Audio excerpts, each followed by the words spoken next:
Cette vidéo est sponsorisée par vous. En rejoignant mon Patreon, vous permettez à la chaîne de continuer et de mieux se développer. Vous pourrez voir le prochain Fermela en avance, vous aurez accès à mon Discord exclusif où je partage des infos sur le déroulement du prochain Fermela et où je montre des extraits tout frais quand j'ai réussi à finir le montage. Et vous pourrez même choisir un prochain jeu que nous testerons sur ma chaîne Twitch où on rigole bien sur quelques jeux que je découvre et où on passe d'autres moments rigolos dans le style chaque mercredi. Ou même un film dont nous parlerons dans le vidéo club virtuel avec des potes un samedi sur deux, aussi sur Twitch 21h.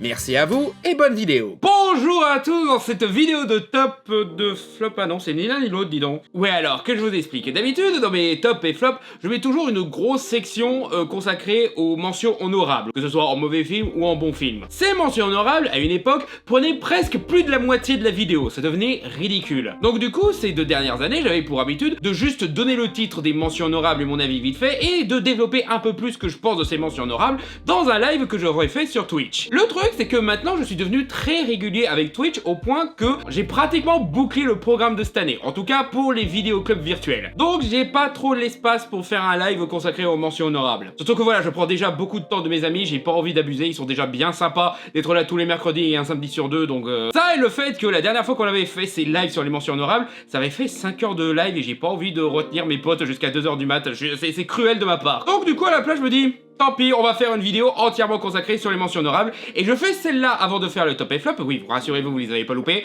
Ou peut-être que vous les avez loupés, vous tombez sur cette vidéo au moment où on est en milieu de l'année ou quoi que ce soit, je sais pas. Mais voilà, là, normalement au moment où je sors cette vidéo, vous n'avez pas loupé les top et flop, quoi, c'est ça que je veux dire. Alors par contre, je m'excuse, je dois dégager un petit peu les lumières parce que je suis ébloui là en fait depuis tout à l'heure. Je sais pas si ce sera plus sombre ou quoi, ça va l'air toujours bien en termes de luminosité et j'ai moins mal aux yeux du coup. Je le fais maintenant parce que comme ça vous avez encore le mystère sur qui est dans le top, qui est dans le flop, même si si vous me connaissez Bego, vous êtes pas trop surpris de savoir qu'est-ce qu'il y a dans le top et flop. Mais voilà, je le fais maintenant pour garder un petit peu de mystère. Et surtout, je fais cette vidéo parce que je sais très bien qu'il y a certains fans qui voudront mon avis sur certains films en particulier, ou qui seraient très curieux de savoir quel film je conseillerais ou que je déconseillerais. Surtout que cette année, c'était plutôt une bonne année pour le cinéma.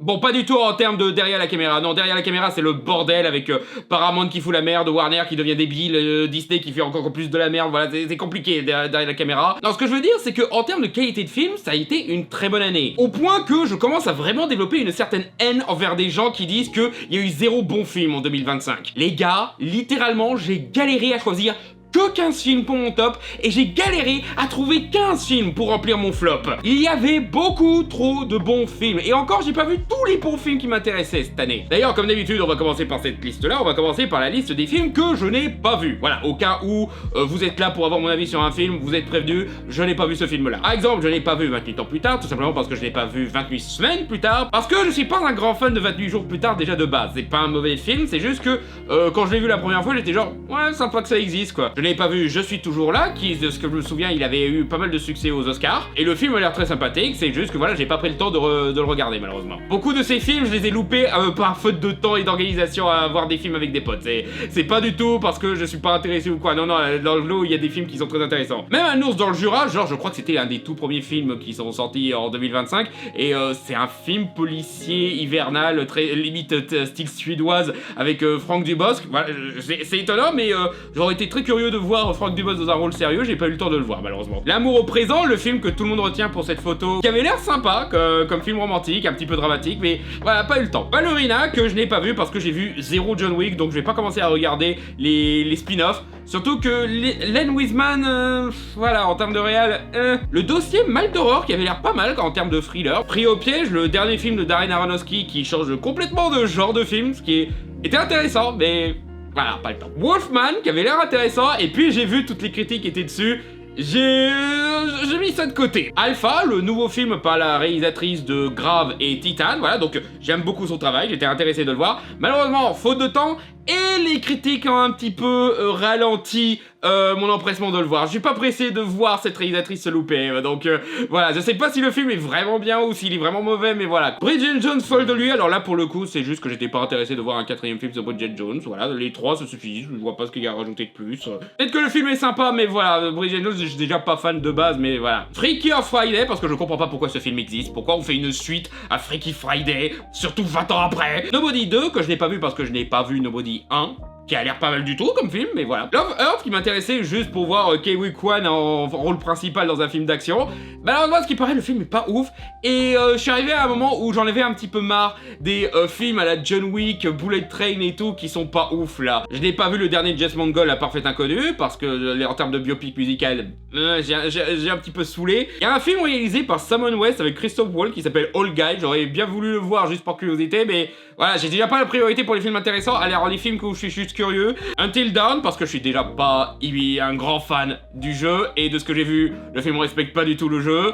Il a l'air de faire un gros n'importe quoi qui promet au moins un film un petit peu rigolo, mais voilà quoi. Queer, que j'avais hâte de voir parce que je commence à m'intéresser au réalisateur, et puis j'ai vu que c'était tiré d'un bouquin par le même auteur que Le Festin Nu, et je me disais, ok, il faut que je me prépare mentalement pour voir ce film alors, parce que ça va être encore un truc bien starbé, à base d'hallucinations chelou et tout, et du coup, à force de remettre ça au lendemain, voilà. Dragon, alors, techniquement, j'ai vu,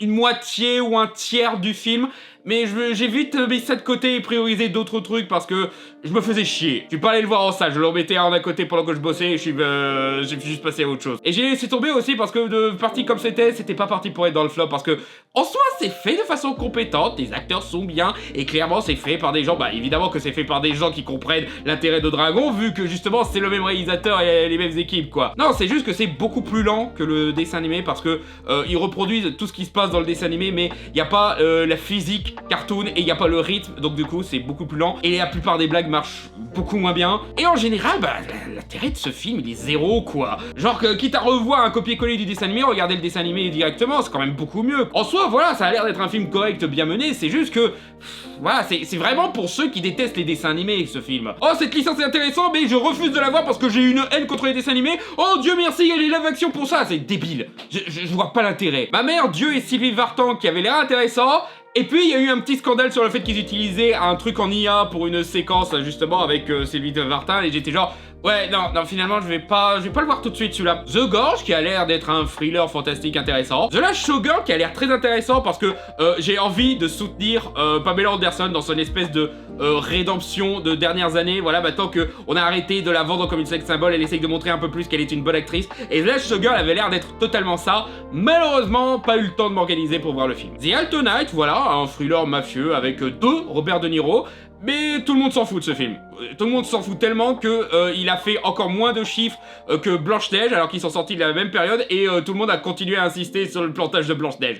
Comme quoi, il y en a qui s'acharnent, quoi. Mononoke 2, parce que j'aime beaucoup la série Mononoke. Enfin, j'adore pas au point de me revoir régulièrement les épisodes, mais je trouve cette licence fascinante. Et le premier film, il était déjà très bien, mais j'ai pas eu le temps de m'organiser pour voir le 2, malheureusement. Souviens-toi l'été dernier, parce que ça y est, les revivals de films d'horreur, c'est devenu une imp. Ça, voilà, on a dépassé le stade. Déjà que je suis pas fan de cette licence, j'ai pas envie de voir le revival, quoi. D'ailleurs, pour ceux qui l'ont vu, est-ce qu'ils ont enfin canonisé que le tueur de Souviens-toi l'été dernier, c'est un zombie pêcheur? La Guerre des Roses, que je n'ai pas vu, tout simplement parce que je me disais, faut que je vois l'original avant. Et de ce que j'ai vu, l'original est beaucoup plus drôle, donc encore moins de raison de voir celui-là. Exit Nuit, voilà, comme c'est un film d'horreur japonais basé sur un jeu qui a un petit peu son public de niche, il a pas eu beaucoup de diffusion en salle, et j'ai pas été encore récupérer une version potable du film, donc voilà, là c'est vraiment, je peux pas physiquement voir ce film. Conjuring, l'heure du jugement, que je n'ai pas vu parce que j'ai vu le premier Conjuring et j'étais pas des masses emballées, je le trouvais pas ouf celui-là. À ce qui paraît, le 2 il est mieux, mais le premier, voilà, ça me met un petit peu en froid. Ça, plus le fait que le sujet, voilà, essayer de faire croire que ces escrocs ont vraiment affronté des démons et des esprits. Non merci, non. Downton Abbey 3, que je n'ai pas vu parce que je n'ai pas vu Downton Abbey 2, et parce que déjà, je ne suis pas des masses fans de Downton Abbey, je crois que j'ai juste vu le film, et à ce qu'on m'a dit, voilà, c'était une très mauvaise idée de voir le film sans avoir vu la série avant, et j'ai regardé le film juste parce que ma mère aime Downton Abbey, donc voilà. L'inconnu de la Grande Arche, qui a l'air très intéressant, et voilà, encore une fois, faute de temps. Hopper et le secret de la marmotte, que j'aurais bien voulu voir juste pour continuer le running gag de la licence Hopper qui... Vous savez qu'il y a carrément un jeu sur PS5 sur Hopper? Qu'est-ce que c'est que cette licence sur des hamsters des ténèbres et le secret de la marmotte? Genre vraiment, les titres de ces films, ils sont hilarants. Je crois que c'est les trucs les plus drôles à propos de ces films. Good Boy, un film d'horreur entièrement du point de vue du chien. Forcément, la perspective m'intéressait beaucoup. Malheureusement...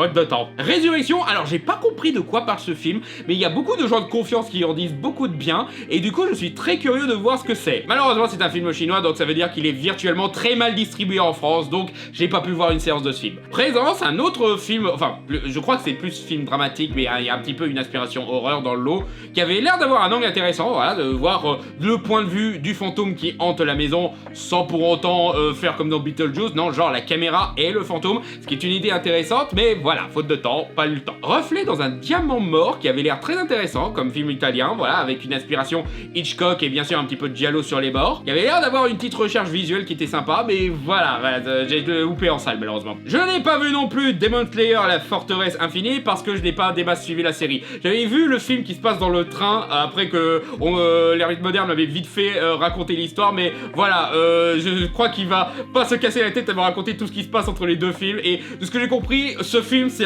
la première partie du final de la série, donc ouais, forcément c'est pas le bon moment de regarder ce film là. Et un film sur lequel tout internet s'est acharné, Spermageddon, qui, ouais, voilà, ça a l'air d'être très sausage party tiers, genre tout le monde est choqué par le contenu très osé du film, mais en vrai le film il est...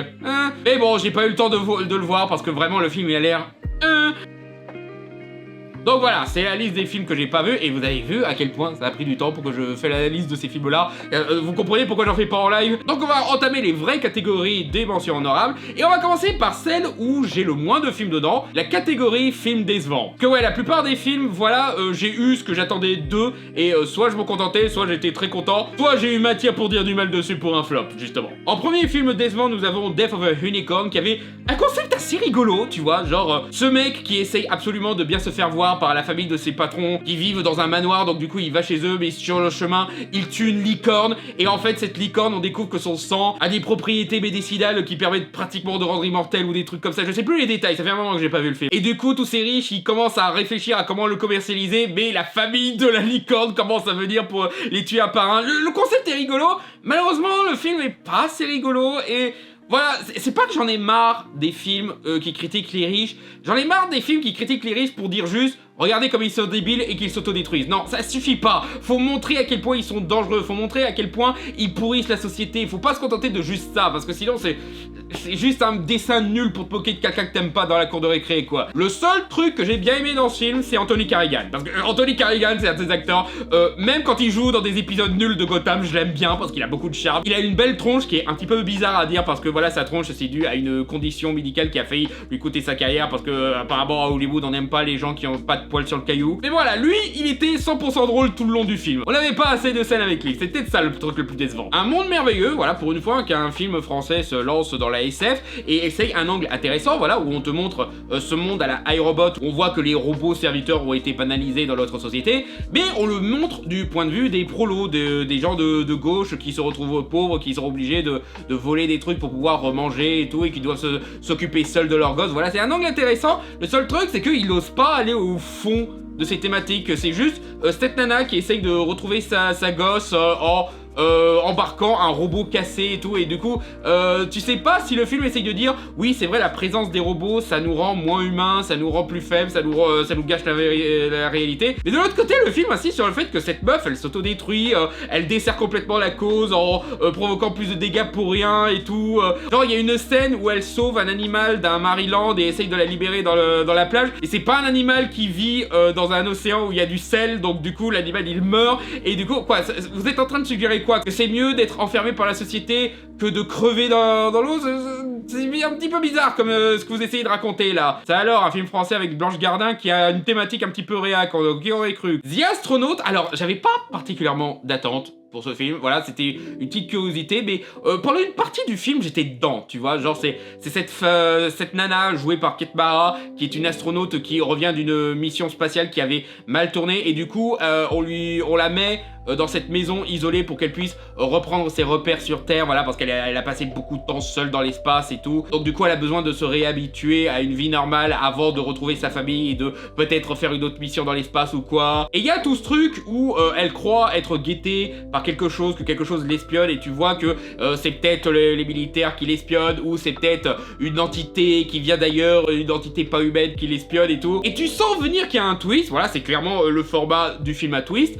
Et il y avait des twists qui auraient pu être pas mal. Le fait que les militaires font une expérience sur elle, voilà, ça aurait été à amener quelque chose d'intéressant là-dessus. Le fait qu'elle est devenue définitivement folle parce que voilà, être seule dans le vide intersidéral et se retrouver tout d'un coup sur Terre où presque tout est vivant, forcément, ça peut faire craquer, ça peut être intéressant ça comme angle. Mais non, le twist qu'ils ont pris, ils sont allés le chercher à l'autre bout de la galaxie en essayant de forcer le fait que le film avait une certaine thématique qu'ils ont très mal développée. Et en plus de ça, c'était le twist qui demande un certain budget qu'ils avaient clairement pas. Genre quand Kate Mara se change en alien et tout, tu vois que ouais non, le modèle 3D il est tout pourri, vous avez pas fait cette transformation, vous l'avez fait changer hors champ parce que vous avez clairement pas le budget pour une scène de transformation. Vraiment ce twist il a gâché tout l'intérêt du film, c'est dommage. Et en dernier film bien décevant, Dust Bunny. Film qui m'a beaucoup intéressé déjà parce que c'est réalisé par Bryan Fuller, je crois que c'est son premier long métrage, avant ça il faisait surtout des séries comme Hannibal ou Dead Like Me. Et le concept de ce film est trop bien. C'est une gamine qui a énormément peur de littéralement le lapin de poussière qu'elle a sous son lit, voilà les moutons de poussière je crois l'équivalent en français, voilà vous voyez le genre. Et elle imagine même que cette petite créature de son imaginaire a tué ses parents. Du coup elle va engager un tueur à gages joué par Mads Mikkelsen pour qu'elle tue le Dust Bunny. Donc voilà, le concept il est hyper cool, surtout que voilà, comme c'est Bryan Fuller, il y a beaucoup de travail esthétique, il y a un jeu sur l'imagination, genre il y a même des moments où les personnages se demandent est-ce que c'était vraiment le Dust Bunny qui a tué ses parents, ou bien c'est des tueurs à gages qui sont venus, qui les ont tués, et la gamine dans son imaginaire elle a imaginé que c'était une créature qui vit sous son lit ou un truc comme ça, tu vois. Clairement il s'est fait plaisir à créer des personnages en couleur et tout, voilà, il y a un super univers graphique. Le problème c'est que voilà, un petit peu comme The Astronaut, c'est la fin qui gâche tout, parce que la fin c'est le moment où le réalisateur il se... c'est un petit peu le même problème qu'avec Dead Like Me ou Pushing Daisies, maintenant que j'y pense, c'est voilà, mon concept de base il est cool, et je sais pas où je vais, je sais pas comment je finis, et je sais pas qu'est-ce que j'essaye de raconter finalement. Et c'est dommage vraiment, parce que il y aurait pu avoir des trucs intéressants justement sur qu'est-ce que tu racontes sur l'imaginaire, sur le rapport avec la violence et l'enfance et tout, sur le côté parental, sur la responsabilité d'un enfant et tout, et voilà, c'est juste que, ouais, voilà, le Dust Bunny est réel, et c'est elle qui l'a créé de son imaginaire. Et maintenant, le Dust Bunny va continuer à tuer des gens autour d'elle, et tout ce qu'on peut faire, c'est le calmer quelquefois. Vraiment, c'est tout. Je sais pas, ça a l'air de jouer sur le fait que la gamine, elle est un petit peu turbulente, donc du coup, faut mieux l'élever, mais même ça, elle est pas particulièrement turbulente ou quoi, c'est pas vraiment particulièrement une gamine à problème de ce qu'on voit, donc... et voilà, le rapport entre le tueur à gages et la gamine, c'est pas très... voilà, quoi. D'ailleurs, si vous remarquez que je ne nomme pas les personnages, c'est un petit peu volontaire, parce que les personnages, la plupart du temps, n'ont pas de nom. Genre, Christopher Nolan se croyait malade d'appeler le protagoniste de Tenet le protagoniste, mais en vrai... celui-là il va encore plus loin, mais voilà. C'est con parce que le film est très joli, voilà, encore une fois, il y a de très belles scènes, il y a une très bonne esthétique, il y a de très beaux décors, il y a des costumes qui sont très flashy, mais voilà, ça va nulle part, donc du coup tu te dis... c'était quoi l'intérêt de me raconter ça, quoi? Voilà, c'est la fin de la liste des films décevants. Passons maintenant à la liste des films David Goodenough. Des films qui se sont fait défoncer par la critique, et quelquefois je comprends, quelquefois je trouve ça un petit peu injuste, mais dans tous les cas, ouais, non, c'est pas au point d'aller dans le flop ou d'être considéré comme vraiment un mauvais film, voire même pas comme un bon film, des fois c'est juste des films médiocres. Par exemple, le summum de la médiocrité, Captain America Brave New World. Oui, il y a énormément de trucs qui vont pas avec ce film, notamment le fait que Marvel et Universal, faudrait vraiment qu'ils arrêtent de faire n'importe quoi avec la licence Hulk, parce que là on en est au point de donner un scénario et un antagoniste de Hulk à Captain America en plus. Ça, et le fait, j'en ai pas vu beaucoup parler de ça, mais le fait que tu sors en mandat de Trump un film sur un président qui a un lourd passé problématique, qui essaye de contenir sa créature de colère en lui et qui essaye de négocier pour créer un meilleur monde en exploitant l'adamantium et des trucs comme ça. Et la morale de cette histoire, c'est tu dois faire preuve de compassion envers cette personne.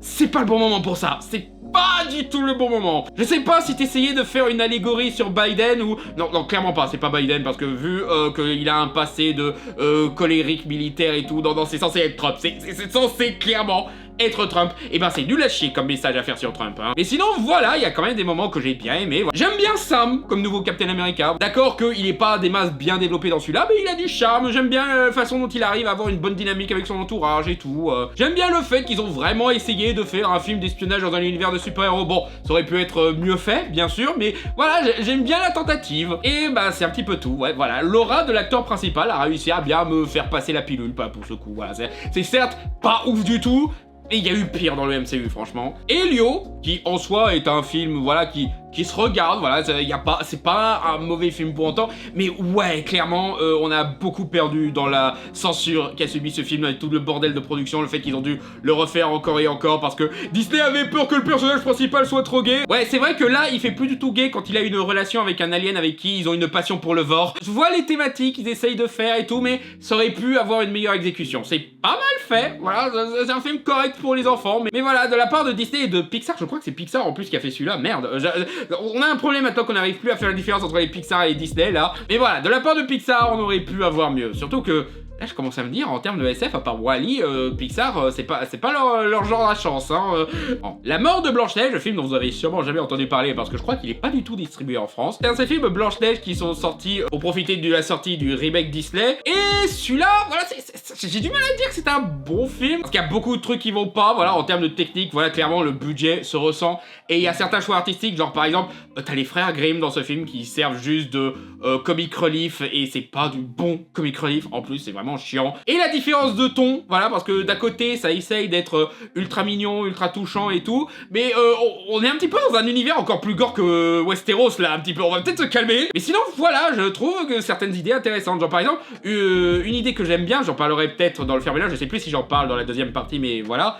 J'aime bien le fait que dans celui-là, le baiser pour sauver Blanche-Neige, il a un prix. Genre, si tu embrasses Blanche-Neige, c'est toi qui vas t'endormir pour l'éternité. Et du coup, le prince, il se sacrifie pour sauver Blanche-Neige. Et je trouve que c'est une bonne idée, surtout que ça amène à une fin un petit peu, un petit peu douce amère, voilà, où tu vois la Blanche-Neige aller dans la forêt enchantée où elle passait du temps avec le prince. Tu vois le prince, il commence à danser et plus tard t'as un plan un peu plus loin où tu vois qu'elle danse seule et tu genre de... Voilà, c'est triste, mais c'est beau en même temps. Mais on va pas se mentir, la partie la plus rigolote de ce film, c'est quand même le corps, à quel point ils vont loin, quoi. D'accord qu'ils ont pas de budget, mais waouh, ils vont loin dans la dégueulasserie, quoi.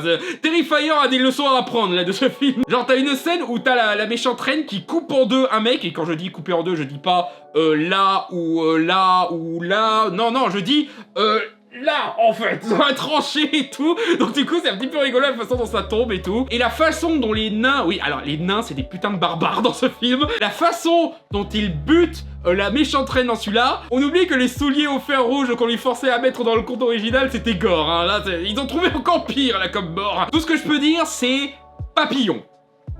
Je pense que ceux qui s'y connaissent encore savent ce que ça implique. Ensuite, nous avons Quick, le dernier film de Genndy Tartakovsky, voilà, donc forcément, l'animation est top, le style est rigolo et on a un bon timing comique, mais tout le monde s'est acharné dessus parce que « Oh, c'est un dessin animé, mais il y a des blagues de cul et tout !» Alors, la bande-annonce l'a très mal vendue, hein, je vais pas vous cacher, mais en soi, voilà, le film, il arrive à bien traiter ses thématiques, et finalement, il est pas aussi vulgaire que ça. Bon, si, bien sûr, il est un petit peu vulgaire, hein, mais c'est juste que la bande-annonce a un petit peu trop compilé tous les moments vulgaires, donc du coup, t'as l'impression que le film, c'est que ça, alors que non, voilà, il y a un peu plus de scènes avec différents styles d'humour et tout, et vraiment, le centre du film reste quand même sur les relations des personnages, et voilà, un film d'animation sur les bienfaits du sexe libre, voilà, c'est pas de refus, hein, c'est pas un film que je reverrai régulièrement, mais voilà, quoi. Ensuite, nous avons...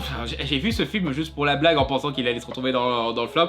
Insaisissable 3, voilà, par le réalisateur de Venom et de Retour à Zombieland et du film nul à chier Uncharted. Et voilà, je m'attendais à ce que le film soit nul à chier, mais... Finalement, ça va. Il est sympathique comme film de cambriolage. L'écriture est ultra artificielle, genre la façon dont maintenant tout le monde est copain-copain avec le personnage de Morgan Freeman et surtout triste quand il se fait tuer. Ouais, spoiler. Ouais, c'est genre, vous aviez clairement pas ce genre de relation, ça marche pas comme scène, mais... Ok. Les acteurs sont en forme, voilà, ils arrivent à donner une bonne énergie au film. Le réalisateur, bon, voilà, c'est clairement pas le meilleur réalisateur qu'on ait eu sur cette licence, mais au moins, lui, il a pas essayé de faire une mise en scène sur le vif comme les deux précédents, donc du coup, tu profites un peu plus des scènes où ils utilisent la magie comme une arme, et ça, c'est le truc qui m'intéresse le plus. J'aime bien la façon dont ils utilisent des tours de passe-passe comme arme pour se battre, voilà, c'est con, hein, mais c'est un petit truc, un petit style que j'aime bien. Non, par contre, en termes de cohérence, oui, c'est de la sorcellerie ce qu'ils font, hein, c'est pas des trucs de passe-passe, non, il y a des moments, leur tours de magie sont en synthèse ou des trucs comme ça, c'est vraiment de la triche. Et le truc le plus drôle du film, c'est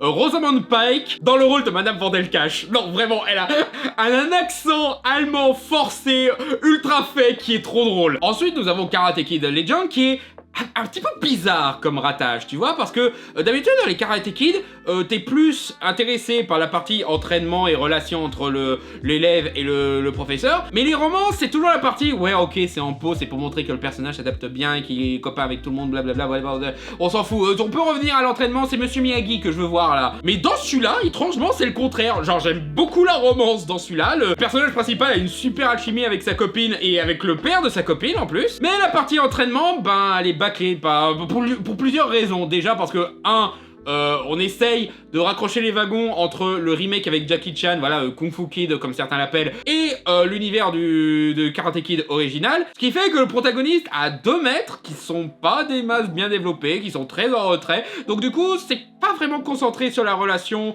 prof-élève, c'est même pas la relation prof-prof comme l'avait vendu les bandes annonces, mais aussi parce que le protagoniste il connaît déjà le personnage de Jackie Chan, donc du coup il a pas besoin de développer une amitié avec lui, on a déjà fait cette étape là, et aussi du coup c'est déjà un mec qui est déjà très bon en karaté, il a juste besoin de réapprendre de nouveaux moves pour gagner ce tournoi, et bah quand ça arrive, bah tu t'en fous un petit peu, même si voilà ils essayent des trucs sympathiques avec des effets et tout, mais voilà, malheureusement la partie karaté c'est la partie la moins intéressante dans un film Karate Kid. C'est con, hein? Mais voilà, la romance et la BO. Franchement, il y a une très bonne sélection de rap, hip-hop urbain, peut-être un petit peu de morceaux chinois aussi, d'ailleurs, qui sont pas mal du tout. Honnêtement, ça donne un bon cachet au film. Mais voilà, quoi, je comprendrais que les gens aient pas envie de voir ce film. Pour moi, c'est un 5 sur 10. Et dernier film de David Gounenoff, Spinal Tap 2. Alors, j'avais jamais vu Spinal Tap, et avec des potes, on s'est dit, faut qu'on regarde Spinal Tap et la suite, parce que c'est malheureusement le dernier film de Rob Reiner qui a été assassiné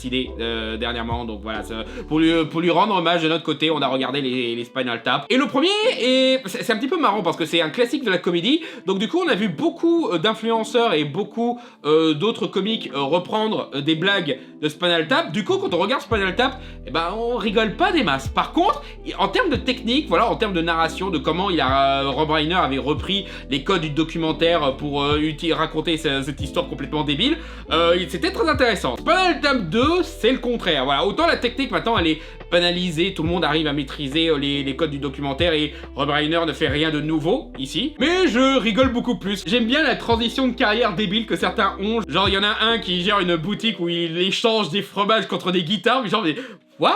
Les personnages ont toujours une bonne alchimie et tout, et du coup, voilà, comme ils font de nouvelles blagues, bah, je rigole un peu plus que dans le premier Spinal Tap. Même si, voilà, c'est pas très objectif le fait que j'ai pas beaucoup rigolé devant le premier Spinal Tap. Et ils se contentent pas de faire juste refaire la même chose qu'à l'époque, tu vois. Ils se contentent pas de faire un copier-coller du premier Spinal Tap comme pas mal de suites de comédie dans le genre. Non, ils apportent de nouvelles blagues, ils essayent de nouveaux trucs et tout, donc voilà, ça marche plutôt bien. C'est un film qui est conscient qu'ils ont vieilli et qu'ils peuvent pas ressortir les mêmes gags qu'avant, et qui montre quand même qu'ils ont toujours un petit peu de talent par-ci par-là. Genre, je sais pas si c'est vraiment eux qui chantent, mais voilà, ils ont toujours une bonne voix pour chanter, donc nickel. Le seul truc qu'ils ont repris, c'est le gag de Stone Edge, mais ils l'ont inversé, et ils lui ont donné une autre proportion qui est juste hilarant.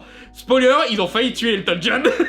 Ok, je vais faire quelques petites interventions en voix parce qu'il y a pas mal de films que j'ai oublié de mettre dans la liste, et je sais pas pourquoi j'ai oublié ces films-là, c'est même pas des films obscurs ou quoi que ce soit. Donc dans la catégorie Good Enough, j'ai oublié Wicked 2. Alors, j'ai failli le mettre dans la catégorie déception, mais en vrai, je voyais venir la déception parce que je connais très bien la comédie musicale d'origine, donc je savais comment ça allait se finir. Du coup, j'ai pas été déçu parce que honnêtement, connaissant l'histoire de base, ils ont fait de leur mieux pour essayer de faire passer cette conclusion décevante avec les moyens qu'ils avaient, avec les talents qu'ils avaient. Donc ils ont fait de leur mieux avec ce qu'ils avaient, je l'accepte comme tel. Le reste du temps, voilà, c'est beaucoup moins bien que le premier week-end, hein, sans problème, mais les chansons sont toujours cool, les personnages sont toujours très attachants, et oui, le fait que ça se règle tout par une formalité, ouais, c'était chiant. Et en outre, dans la catégorie Good Enough, Kaamelott 2, que j'ai hésité à mettre tout simplement parce que techniquement, j'ai pas vu un film entier, j'ai vu que la moitié d'un film. Ouais, le découpage, il est pas ouf. C'est vraiment, tu sens vraiment que le film était pas terminé quand ils ont arrêté le film à ce moment-là. Et c'est con parce que techniquement, le contenu du film, bah, je déteste pas, quoi. Il y en a beaucoup qui tapent sur la mise en scène et les cadrages, mais honnêtement, de la part de Alexandre Astier, quand on a vu son évolution en série télé et tout,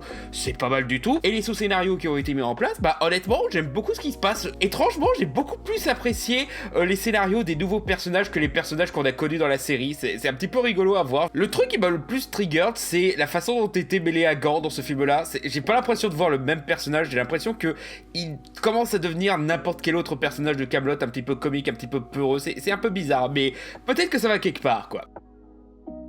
Donc ça c'était pour la catégorie des David Godenhoff. Passons maintenant aux films qui sont certes mauvais mais qui n'étaient pas assez mauvais pour être dans le flop. Tout d'abord nous avons le film Schtroumpf qui est sorti cette année. Vraiment faut que l'on reprenne les Schtroumpfs aux Américains, tu vois, parce que autant c'était sympathique les Schtroumpfs et le village perdu, hein, je l'aimais bien celui-là, mais c'est pas non plus primordial, hein, c'est pas les aventures de Tintin ou quoi. Mais là on refait encore un film d'animation, voilà, en plus avec une esthétique un peu plus stylisée, encore une fois Spider-Verse est passé par là. Et qu'est-ce qu'ils en font? Bah ils en font une comédie avec le même genre de blague qu'on aurait eu dans les films live action tout nuls, quoi, et c'est juste chiant, quoi. Genre vraiment, ils ont vraiment cru qu'ils pouvaient copier-coller Spider-Verse et le faire avec les Schtroumpfs, mais non, ça marche pas, quoi, c'est pas le même univers et tout, et puis ça a pas beaucoup d'intérêt, le multivers des Schtroumpfs. Genre ça fait peut-être une séquence sympathique où, voilà, ils font encore le coup de on a une conception des animés qui datent des années 80 où ils font des boules d'énergie, des speedlines et tout, chiant. Mais surtout, voilà, on n'a pas eu assez de versions différentes des Schtroumpfs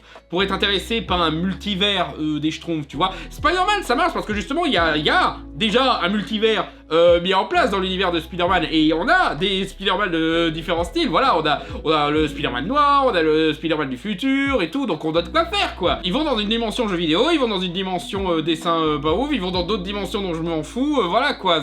Les gags sont pas ouf, bon, ils ont supprimé le gag de Schtroumpf influenceur, Dieu merci, mais les autres gags sont pas mieux. Je vois pas l'intérêt d'avoir fait un frère diabolique de Gargamel, alors que Gargamel, il avait l'air d'avoir tout ce qu'il faut pour bien faire ce genre de méchant, ok. Le lore du livre magique et tout, ouais, est-ce que ça sert vraiment à quelque chose, quoi, à ce stade? Non, vraiment, y a pas à dire, pour l'instant, les meilleurs films Schtroumpf, c'est les trolls de DreamWorks, voilà. Megan 2.0, alors autant sur le moment, j'étais un petit peu amusé par le fait que, ce personnage de film d'horreur a une reconversion à la Terminator 2 où elle devient la gentille et elle aide à combattre contre d'autres robots, mais finalement, dans le film lui-même, voilà quoi, il force trop l'aspect comique satirique, voilà, ça marche pas du tout. On est encore dans un de ces films où on se contente de ridiculiser les riches au lieu de vraiment les critiquer, c'est un petit peu dommage. Les twists, ils sont vraiment osef, ils essayent trop de forcer une personnalité trop cool badass, hey bitch à Megan, et ça marche pas du tout. Bah oui, voilà, forcément ça sonne artificiel parce que c'est un robot, mais voilà quoi, ça a pas le charme du Terminator dans Terminator 2. Et au final, pour avoir des scènes d'action pas spécialement bien filmées avec des costumes et décors de Power Rangers, ouais, non, je vois pas, c'était pas la peine de faire ça, non. Déjà que Megan, en termes de film d'horreur, voilà, c'était rigolo, mais pas non plus transcendantal, mais voilà quoi, la suite. Stream, film par les producteurs de Terrifier, qui un peu mieux que Terrifier, voilà, je pense que j'avais bien fait comprendre l'année dernière que je suis vraiment pas très impressionné par la licence Terrifier, parce que pour moi les slashers ils essayent quand même d'avoir une thématique qui rend l'iconisation de leur meurtre assez intéressant, mais dans Terrifier il y a rien parce que le mec il a pas vraiment de méthode spécifique, il est juste taré, il se contente de tuer tout le monde et au fait c'est un démon. Et The Stream, il y avait un début d'un truc sur un côté un petit peu American Nightmare, sur comment on rend trivial la vie, comment on essaye d'en faire un spectacle et tout. Il y avait un truc un peu intéressant, mais finalement un petit peu vain quand même, hein. Au moins on s'approche d'un truc, mais c'est pas encore ça. Vous avez encore du boulot pour comprendre comment faire de vrais bons films d'horreur, les gars. Le secret de Khéops, qui est exactement ce à quoi vous attendez quand vous entendez la phrase « Les Français veulent faire Indiana Jones ».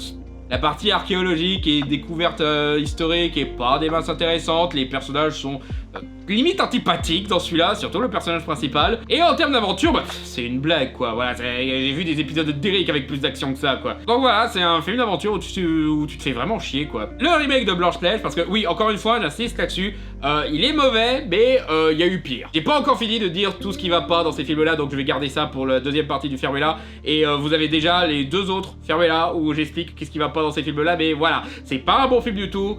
Mais on a eu pire cette année, surtout de la part de Disney. Le seul truc où je défendrais un petit peu le film, c'est que je trouve qu'il y a une belle lumière. Voilà, là-dessus, il y a eu un bon travail graphique. Même dans les costumes, on a essayé des trucs, même si il n'y a pas tous les costumes qui sont bien, mais voilà, au moins on a essayé de faire une esthétique intéressante. Voilà, Mark Webb, il a fait un effort là-dessus.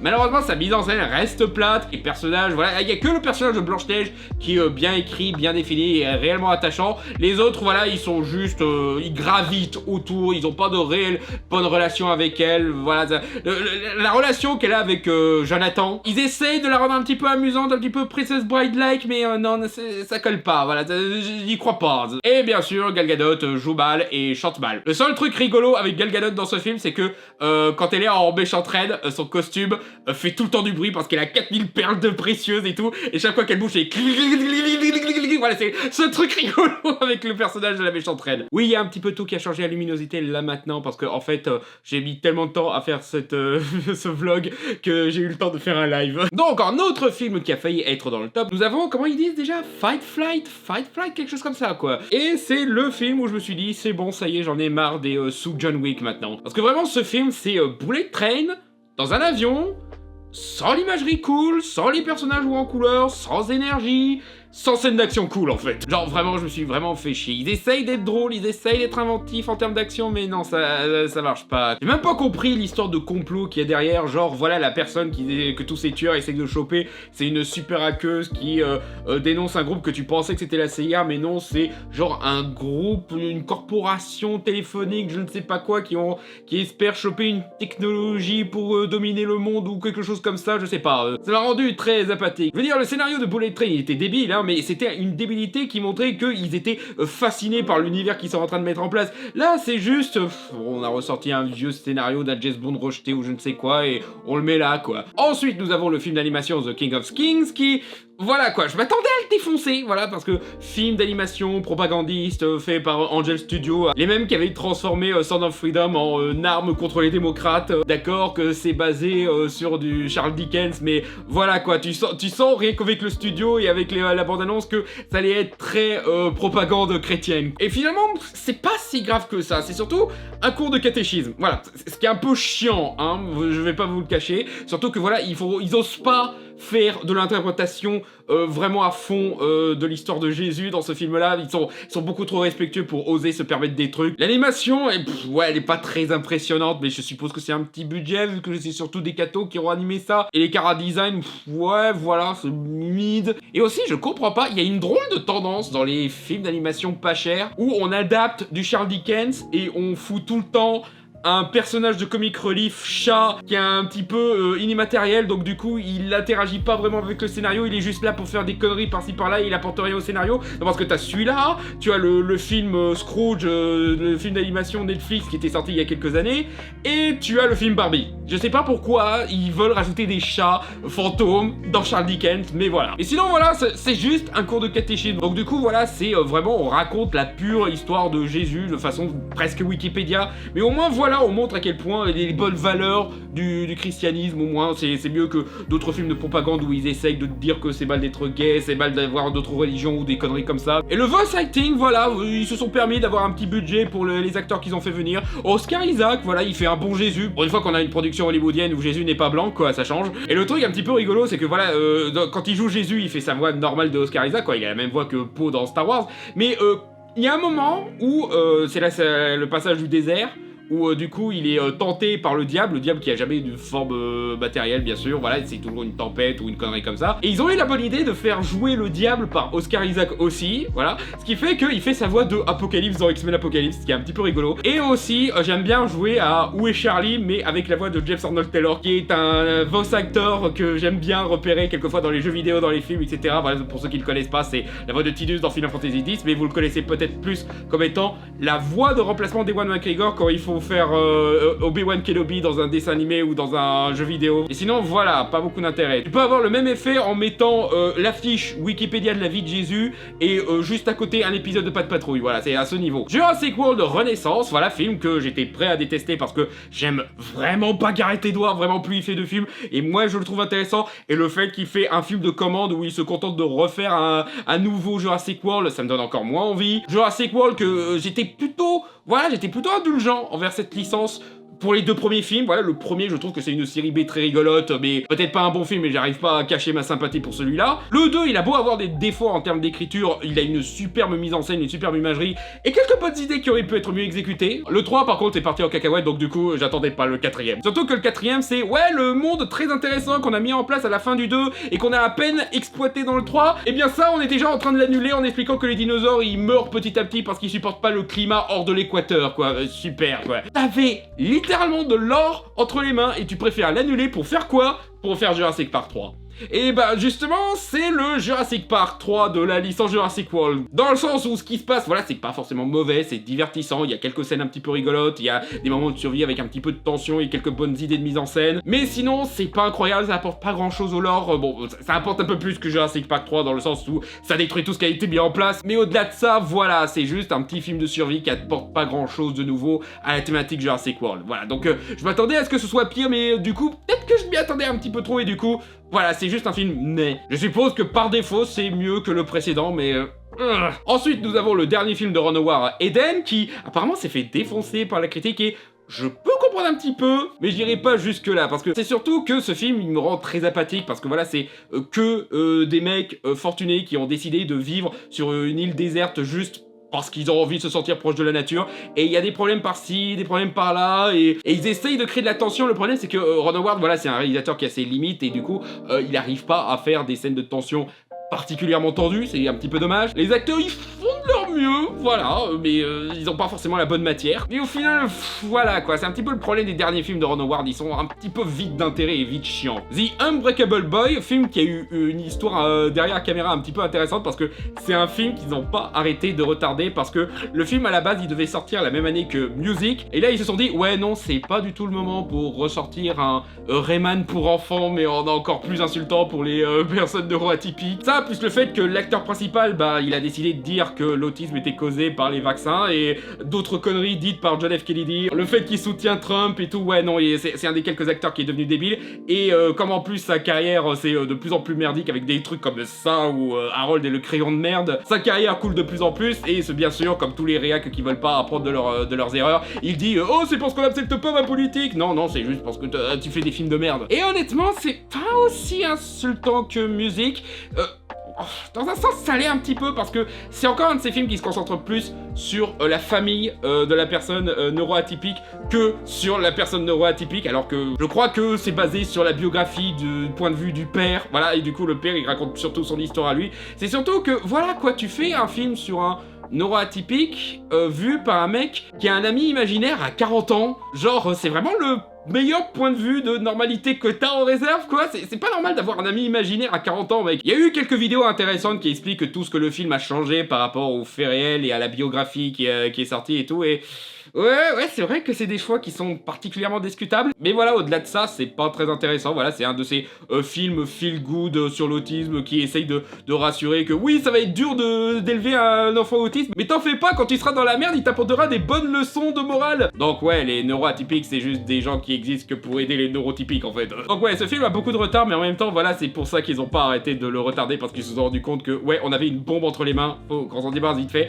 Bah, ils s'en sont débarrassés, et bah, du coup, il y a plus vraiment le choc, quoi. Non, vraiment, le plus gros problème, c'est que ça se concentre beaucoup plus sur le personnage, voilà, de Zachary Levi, je crois, c'est son nom, j'ai oublié son nom, le mec qui joue Shazam, là. Ça se concentre beaucoup plus sur lui. C'est simple, le plus gros tark, c'est lui qui a des problèmes d'alcool et qui doit réapprendre à être sobre avec des groupes d'alcooliques anonymes bien religieux. Donc voilà, l'autisme, c'est même plus vraiment un sujet dans ce film, c'est surtout la difficulté de la vie, l'alcoolisme et la rédemption par la foi. Donc, toujours mieux que Music, j'ai envie de dire. Hein. Et en dernier film qui a bien failli être dans le top, mais qui y a échappé de peu, juste parce que j'ai trouvé un autre film pour le remplacer, et c'est un film dont personne ne parle, qui est passé complètement inaperçu, qui s'appelle Broken Rage. Qu'est-ce que c'est Broken Rage? Eh bien, c'est le dernier film de Takeshi Kitano. Oui, Takeshi Kitano a sorti un film cette année. Et si vous n'en avez pas entendu parler, tant mieux, parce qu'il est pas ouf ce film. Genre vraiment, je suis allé voir ce film pour deux raisons. Un, parce que c'est Takeshi Kitano, c'est un réalisateur qui est très inégal mais qui est toujours intéressant à regarder, et aussi parce que le film est court, je crois qu'il fait genre même pas 1 heure, quelque chose comme ça. Et le début du film, tu vois, Takeshi Kitano, voilà, qui joue un tueur à gages, il se contente de aller voir le mec qui lui donne des missions, il lui donne une mission, il remplit sa mission, il se fait choper par la police et la police lui propose un marché, vous nous aidez à faire tomber un grand mafieux en infiltrant ses bords, et une fois que vous les avez aidés à l'arrêter, on vous crée une nouvelle identité et vous faites votre vie ailleurs. C'est ce qui se passe, fin. Et après ça, on refait le film, sauf que maintenant c'est une comédie et du coup le tueur il est nul à chier, il arrête pas de se péter la gueule, il arrête pas d'avoir des malentendus chaque fois qu'il essaie d'expliquer des trucs à son entourage et tout. Il y a d'autres trucs débiles dans le genre qui arrivent, et il y a une 3e partie où cette fois le tueur meurt dès le début parce qu'il s'est charbé sur un truc. Là comme ça, vous vous dites, tiens le concept il est un petit peu intéressant, il peut être un petit peu méta et tout. C'est chiant comme la mort. Le film fait qu'1 heure, t'as l'impression qu'il en fait 3. Parce que la partie où l'histoire du tueur est pris de façon sérieuse, c'est rythmé et filmé comme un épisode de Derrick, c'est pas très intéressant. Et la partie comique, ben... les gags ils sont pas toujours super drôles. Il y en a quelques-uns qui m'ont fait rire. Genre la scène où il faisait genre de protéger le mafieux contre un tueur à gages ou quelque chose. Le gag qu'ils ont fait pour rendre cette scène ridicule, voilà, elle m'a fait rire à ce moment-là, mais voilà, je crois que j'ai ri genre 3 ou 4 fois. D'accord que c'est que la moitié du film qui est comique, mais c'est quand même un petit peu dommage, quoi. Non, et puis, faut le dire, Takeshi Kitano, il commence à se faire vieux, quoi. Autant son idée, voilà, il a dû s'amuser à la faire, ça a dû bien lui plaire, mais... voilà quoi, c'est pas... on n'est pas obligé de regarder quoi. T'es gentil Takeshi, mais on aurait pu faire ça en fait. Tu sais, t'as une carrière bien remplie, hein. T'es déjà une légende du cinéma, t'as plus besoin d'essayer de nous prouver des trucs, hein. Tu peux t'arrêter là, hein. Franchement, t'aurais mérité ta retraite, hein, largement, hein. Mais bon, ça c'est fait, passons maintenant à l'autre catégorie, les films bons mais pas assez. Tout d'abord, nous avons l'un des derniers films DreamWorks, Bad Guys 2, qui est un peu plus fun que le premier. Le premier il était sympa, mais celui-là il est clairement plus parti dans un délire espionnage, science-fiction, action qui, du coup avec le style d'animation qu'ils ont mis en place, c'est vraiment top à voir. Genre je l'ai vu avec des amis et il y en a une qui m'avait fait la remarque que sur à certains moments, genre la scène où il court sur la fusée qui part dans l'espace, ça avait des moments où ça partait un petit peu en Trigger Studio, en style d'animation, et je vois ce qu'elle voulait dire. Autant c'est pas au même niveau d'excellence, autant oui, ça, clairement il y a une sorte d'inspiration dans les proportions épiques et cartoonesques de trucs des studios Trigger. Les personnages ont une évolution intéressante, voilà, ils se contentent pas de juste refaire le premier film. T'as l'impression qu'ils vont peut-être partir dans cette direction-là, mais non, c'est une fausse piste, voilà, par rapport au personnage du serpent que tu penses qu'il va de suite redevenir un méchant. Non, en fait, il s'est vraiment fait avoir et tout. Et l'antagoniste, voilà, c'est une bonne équipe et ils ont un plan un petit peu rigolo, donc ouais, pour le coup, une bonne suite. Ensuite, nous avons Predator, Killer of Killers. Était une chouette expérience. Autant en termes de série de courts-métrages basés sur une licence populaire, c'est peut-être pas aussi intéressant ou bien fait que Animatrix ou Star Wars Vision, surtout que là, il reste sur un seul style d'animation, un style d'animation qui... j'ai envie de dire Clone Wars, mais pas tôt. Non, on est plutôt proche de Arcane, finalement, en termes de style. Et ils se font plaisir avec de bonnes idées de scènes d'action, de bonnes idées d'imagerie, et la violence aussi. Ça fait plaisir de voir que malgré le fait que c'est produit par Disney, non, la licence ne devient pas moins violente. Au contraire, je crois qu'elle est plus violente qu'à l'époque de la Fox des années 2000. Le seul truc, c'est que, ouais, ils teasent pas mal une suite. Et je suis pas sûr que la direction qu'il propose pour une suite, elle va être très intéressante ou va vraiment plaire aux fans. Autant le mec qui gère maintenant Predator, il a des idées intéressantes, autant je sens qu'il y a certains fans qui vont pas trop être d'accord sur ce que ça devient. C'est des directions qui sont en accord avec ce qui a déjà été raconté dans le lore, avec les comics, les livres, les jeux vidéo et tout, mais ouais, certains fans qui aiment bien s'arrêter au film de John McTiernan, ils risquent de pas aimer ce qui s'est en train de se passer. Un petit peu la même situation que Predator Badland finalement, qui est très bien fait, qui a de très bonnes idées. Le concept de retourner la situation de Predator où cette fois on suit le Predator et comment il survit en le mettant dans une planète où finalement ouais c'est plus lui le plus grand Predator présent. Et bien sûr à commencer à mettre en place l'univers partagé avec Alien en mettant la Weyland en antagoniste principal. Et d'ailleurs le truc qui m'a fait délirer c'est que ils avaient annoncé avant que le film sorte que le film serait PG-13 et du coup beaucoup de gens se sont dit oh ça veut dire que le film va être pas gore et pas violent, oh c'est chiant. Pas du tout. Non c'est juste que c'est la vieille règle d'Hollywood, c'est que si tu dépeces une créature dont le sang n'est pas rouge, ça passe. Tu peux être pour tout public. Et justement, comme il ne tue pas d'humains et qu'il est sur une planète où il affronte des aliens et des androïdes de la Weyland, forcément, il va pas affronter des créatures qui ont du sang rouge. Non, ils vont avoir du sang vert, du sang bleu, du sang blanc. Du coup, ouais, selon les règles débiles d'Hollywood, il peut être aussi gore que possible, il va quand même être PG-13. J'aime bien le personnage principal, j'aime bien sa relation avec l'androïde sans jambes qui, à certains moments, tu te dis, ouh, ça va vite être saoulant le coup du comic relief qui se trimballe en sac à dos, mais finalement, non, elle arrive à avoir une bonne évolution production et a vraiment créé une bonne dynamique avec les deux, malgré le fait qu'ils parlent pas le même langage et tout. Peut-être que certains vont se plaindre qu'ils ont rendu le Predator trop humain et trop mignon, même si voilà, ça fait partie du concept. Mais ouais, je peux comprendre qu'encore une fois, ceux qui s'arrêtent au film de John McTiernan, ils risquent de pas aimer ça. Ceux qui sont à fond dans le lore, j'en sais quelque chose, ils approuvent la plupart des décisions. Mais voilà, je me doute que ceux qui voient vraiment le Predator comme la figure qui ramène l'homme à son stade de pauvre proie et tout, ouais, je peux comprendre que celui-là, ça va pas plaire à tout le monde, mais voilà. Ensuite, nous avons Y a-t-il un flic pour sauver le monde, pour qui je suis très content de lui avoir fait confiance tout le long de sa production. Genre, il y avait pas mal de gens qui, quand ils ont su qu'il allait avoir un nouveau Y a-t-il un flic, il y avait pas mal de monde qui était genre, oh non, ils vont gâcher cette licence, ils peuvent pas s'arrêter à ça, vous allez pas pouvoir remplacer Leslie Nielsen et tout. Et quand j'ai vu que c'était produit par Seth MacFarlane, je me suis dit, ok, c'est probablement un des mecs d'Hollywood qui s'approche le plus du style des As, donc ça peut marcher. Et qu'ils ont annoncé que Frank Drebin serait joué par Liam Neeson, j'étais genre, oh putain, c'est parfait. Donc c'est justement parfait, juste parce que tout le truc de Leslie Nielsen, ce qu'on oublie un petit peu, c'est que Leslie Nielsen, à la base, c'était un acteur sérieux, et la raison pour laquelle la plupart des gags marchent dans Y a-t-il un pilote dans l'avion ou les Y a-t-il un flic, c'est parce que justement, il joue très sérieusement, il joue très dramatiquement, ce qui fait un super contraste, ce qui fait que les gags marchent encore mieux. Et justement, c'est exactement ce qui se passe avec ça. Liam Neeson, qui est tellement ancré dans ses rôles de héros d'action après le succès de Tekken et tout, le mettre dans des situations comiques, surtout que c'est un mec très drôle, quoi. Il peut être très drôle dans le film Lego, dans son caméo dans Tête 2, il est hilarant, donc du coup, moi j'étais à bord. Et du coup, ouais, le film est très drôle, voilà. Pamela Anderson, elle montre encore une fois, elle a du talent, malgré le fait que tout Hollywood l'a limité qu'à son corps. Non, elle sait très bien jouer la comédie, elle est très drôle dans ce film. Et puis la séquence du bonhomme de neige, elle est hilarante, la scène du bonhomme de neige. À partir de là, j'étais genre, ouais, non, c'est bon, je suis conquis, t'as pas besoin de faire plus film, j'adore déjà. Mission Impossible Final Reckoning, qui était un petit peu une déception en termes de scénario, voilà, parce que autant, voilà, ce qu'il a essayé de faire en essayant de recoller les morceaux avec les précédents épisodes et en continuant l'histoire qu'il avait mis en place dans Dead Reckoning avec cette IA qui commence à contrôler le monde, voilà, ça sent un petit peu qu'ils n'avaient pas assez d'idées pour remplir 2 films finalement. Et de l'autre côté, c'est toujours bien joué, c'est toujours bien mis en scène et les scènes d'action sont excellentes. Et là-dessus, voilà, c'est justement la partie où je me suis bien amusé, genre la scène du sous-marin, putain de merde, la tension qu'il y a dans cette séquence, voilà, c'est vraiment une des meilleures séquences qu'ils ont fait dans toute la licence, même si ça en fait toujours pas le meilleur film. Et en termes de finale, ça sent un petit peu finalement comme une autre mission, même si on joue un petit peu sur le fait que voilà, le monde est menacé, faut se dépêcher parce que sinon c'est la fin du monde. Ouais, dans Protocole Fantôme aussi, c'était un petit peu ça, dans Fallout aussi, c'était un petit peu ça, donc et certaines idées pour recoller les morceaux, genre faire revenir le mec de la CIA à qui Tom Cruise avait donné la chiasse, ouais, ça c'était sympa, ouais, ils ont fait quelque chose d'intéressant. Expliquer que l'intelligence artificielle, en réalité, c'était la patte de lapin qu'il y avait dans Mission Impossible 3,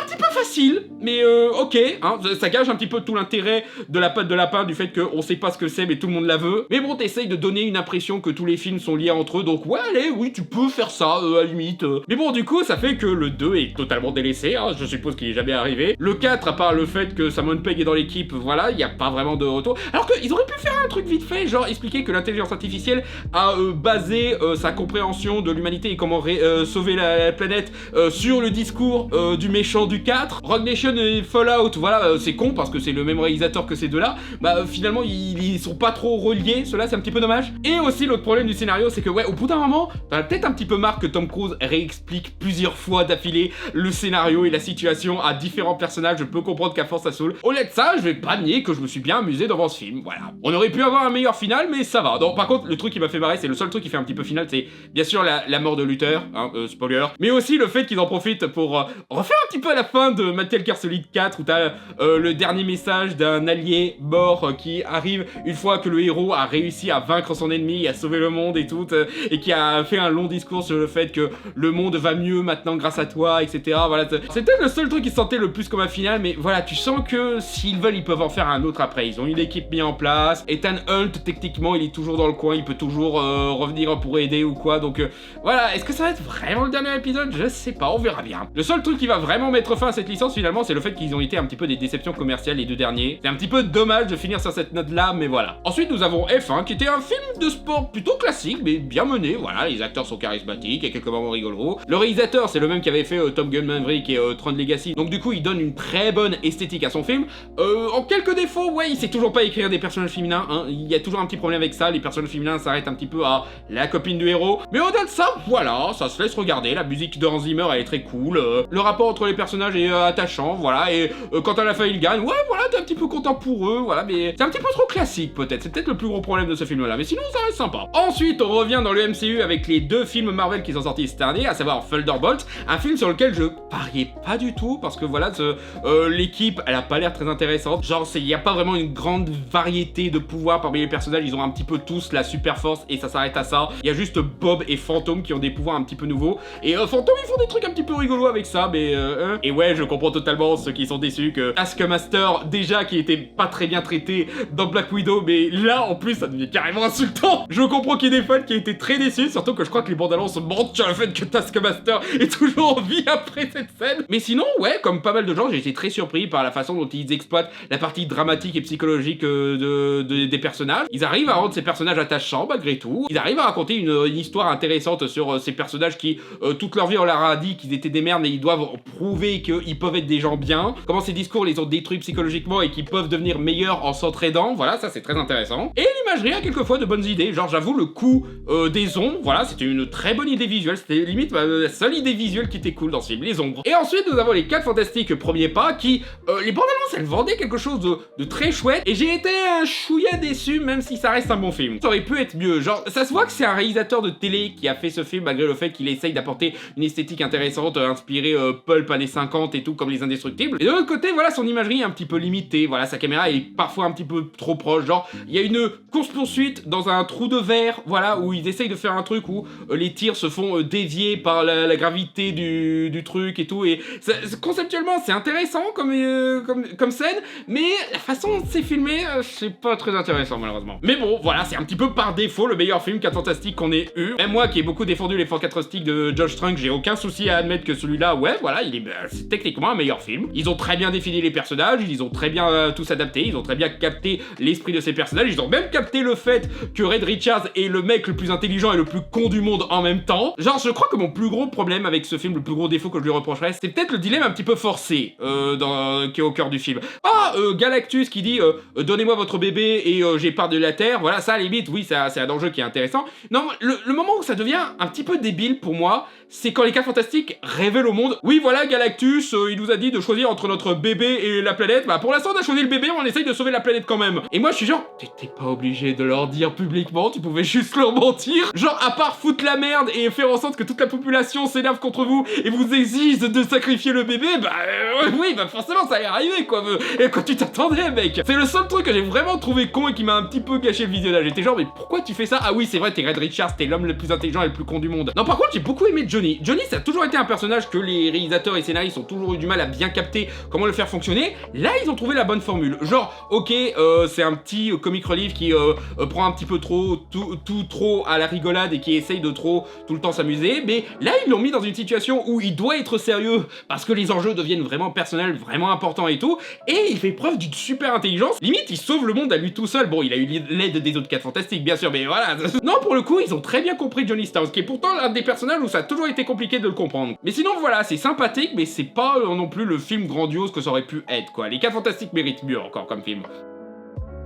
Ensuite, nous avons Compagnon, film de SF humour noir un petit peu slasher qui est un très bon concept et qui est plutôt bien mené sur la façon dont certains masculins essayent vraiment de objectifier la femme au point d'en faire des robots et que même en ayant la femme parfaitement faite pour eux, ils ne seront pas satisfaits parce qu'ils feront toujours un truc qui va foutre la merde dans cette relation parce qu'il y a toujours cette part d'eux qui en demande trop, etc. et que du coup, on est totalement du côté du robot qui se venge de son propriétaire. Non, ouais, c'est très sympathique. Ça aurait pu être mieux. Voilà, on aurait pu avoir un peu plus de tension. On aurait pu avoir des scènes un peu moins forcées sur comment le compagnon arrive à se sortir de ces situations ou à découvrir une information, mais bon, voilà, j'accepte. Ensuite, nous avons le film d'horreur Évanoui, qui est très intéressant à voir la première fois parce que tu sais pas du tout où est-ce qu'il va entre les imageries un petit peu bizarres, la façon de jouer avec les rêves, la réorganisation en chapitrage où on voit un petit peu l'histoire du point de vue de tout le monde et tout. Mais quand tu vois où est la destination, tu te dis ok, c'est intéressant, c'est fun. On a des thématiques intéressantes sur que faire quand un être cher père se fait posséder par une entité toxique, voilà, qui peut être vue comme de l'alcoolisme, de la maladie mentale ou d'autres trucs comme ça. Et aussi, le film est étrangement très drôle. Il y a certaines scènes à la fin qui sont pas mal drôles. Je sais pas si elles sont toutes volontaires, au vu du montage aussi. Il y en a certains qui sont volontaires. Alors, du coup, c'est un film très intéressant à faire découvrir à d'autres pour essayer de voir qu'est-ce qu'ils essayent de comprendre de ce film-là. Donc du coup, je vais pas vous spoiler ce qui se passe dans celui-là. Je pense que c'est mieux si vous découvrez de vous-même. Ensuite, nous avons le Wes Anderson de l'année, The Phoenician Scheme, qui est pas mal du tout. Et pourtant, d'habitude, je suis pas très fan de Wes Anderson. Je crois que les seuls films que j'aime bien de lui, c'est les films d'animation comme L'incroyable Mr. Fox et L'île aux chiens. Et dans ses productions live, voilà, Hôtel Budapest, j'ai beaucoup aimé.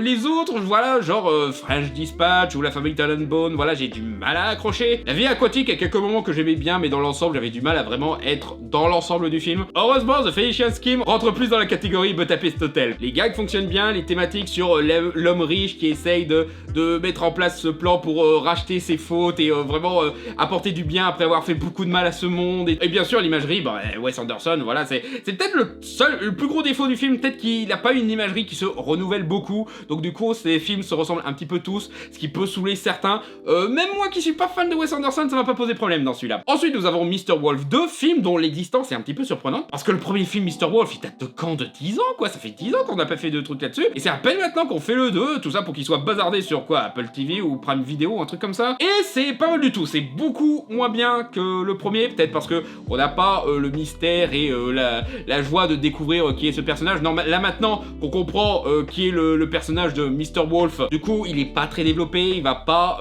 extrêmement loin. Peut-être qu'il y a un scénario où justement il apprend à se décoincer un petit peu, mais bon, c'est pas le meilleur scénario à donner à un personnage neuroatypique, quoi. Et le scénario de celui-là, il va peut-être un petit peu trop dans l'absurde. Déjà, on revient un petit peu à des bases de cinéma d'action, un petit peu réac sur les bords, qui est pas des masses bien. Mais aussi, la super tueuse, qui est devenue une super tueuse, parce que c'est une maman normale qui s'est pris un grand trou dans la tête, et qui a créé un trouble qui fait que maintenant, elle a besoin d'un nouveau challenge, et du coup, ça l'a transformée en super ninja de la mort qui tue. Voilà, genre, le neuroatypisme, c'est vraiment de la magie dans ces films. Ça, plus le fait que maintenant, Mr. Wolf, il a sa propre équipe de gens dans les fauteuils, des super neuroatypiques qui peuvent hacker la CIA et tout, genre, oula, là tu vas beaucoup trop loin, quoi. Genre, il a pas trop compris les trucs qu'on reprochait un petit peu au premier Mr. Wolf, pour le coup.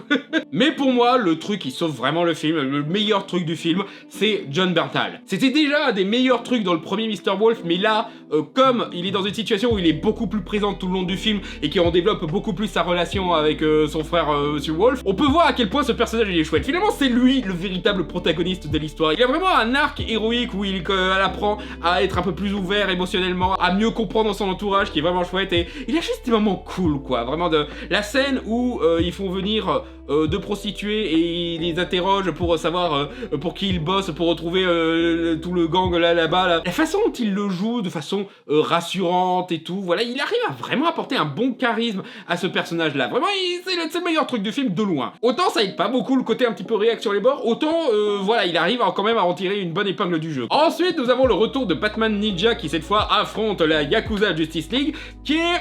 Voilà quoi, le scénario on s'en fout un petit peu dans ces films-là, c'est juste une excuse pour une superbe animation. Et autant il n'y a pas une expérimentation chouette comme dans le premier Batman Ninja, mais c'est toujours fun, voilà, au moins c'est toujours des films généreux, en visuel délirant, et donc je boude pas mon plaisir, c'est toujours mieux que plus de la moitié des directs en vidéo Batman, ce qui me fait penser, j'ai pas vu Batman Aztec au moment où je fais cette vidéo, il s'est fait défoncer par des crétins anti-woke parce que, oh mon dieu, on a fait de Batman un Naka qui combat les conquistadors, franchement on a fait plus délirant avec Batman, arrêtez de faire vos vierges effarouchées, quoi. Ensuite nous avons Lady Oscar, le film La Rose de Versailles. Alors moi, qui suis pas fan de l'histoire de Versailles, de l'esthétique et tout, et qui a vu 0 épisode de Lady Oscar, c'est pas mal du tout.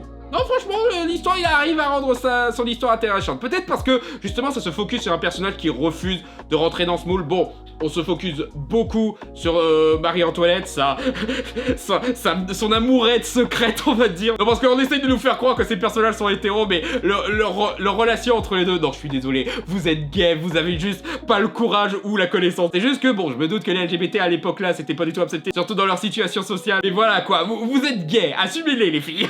Qui sait, peut-être que si Marie-Antoinette avait accepté qu'elle était lesbienne, elle aurait survécu, elle aurait évité à la guillotine. L'animation a ses limites par-ci par-là, mais dans les moments musicaux, bon, c'est pas une comédie musicale, mais t'as des moments de clips où là ils deviennent un peu plus fous en termes d'imagerie et ils font des trucs très jolis. Et c'est toujours un petit peu rigolo d'avoir un animé qui fait une interprétation à son style d'événements historiques. Bah voilà, on a la Révolution française, ensuite on a la prise de la Bastille. Et encore, les Japonais, ils auraient pu être encore plus délirants en termes d'interprétation délirante de la prise de la Bastille, mais bon. Mais voilà, c'était très sympathique. Ensuite, nous avons le dernier film de Shane Black, Playing Dirty, qui est sorti totalement dans l'anonymat. Je crois qu'il y a des gens qui savent même pas qu'il y a eu un Shane Black cette année. Bon, après, je pense que les gens, après The Predator, ils étaient genre, ouais, non, on va arrêter de s'intéresser à Shane Black, finalement, tu vois.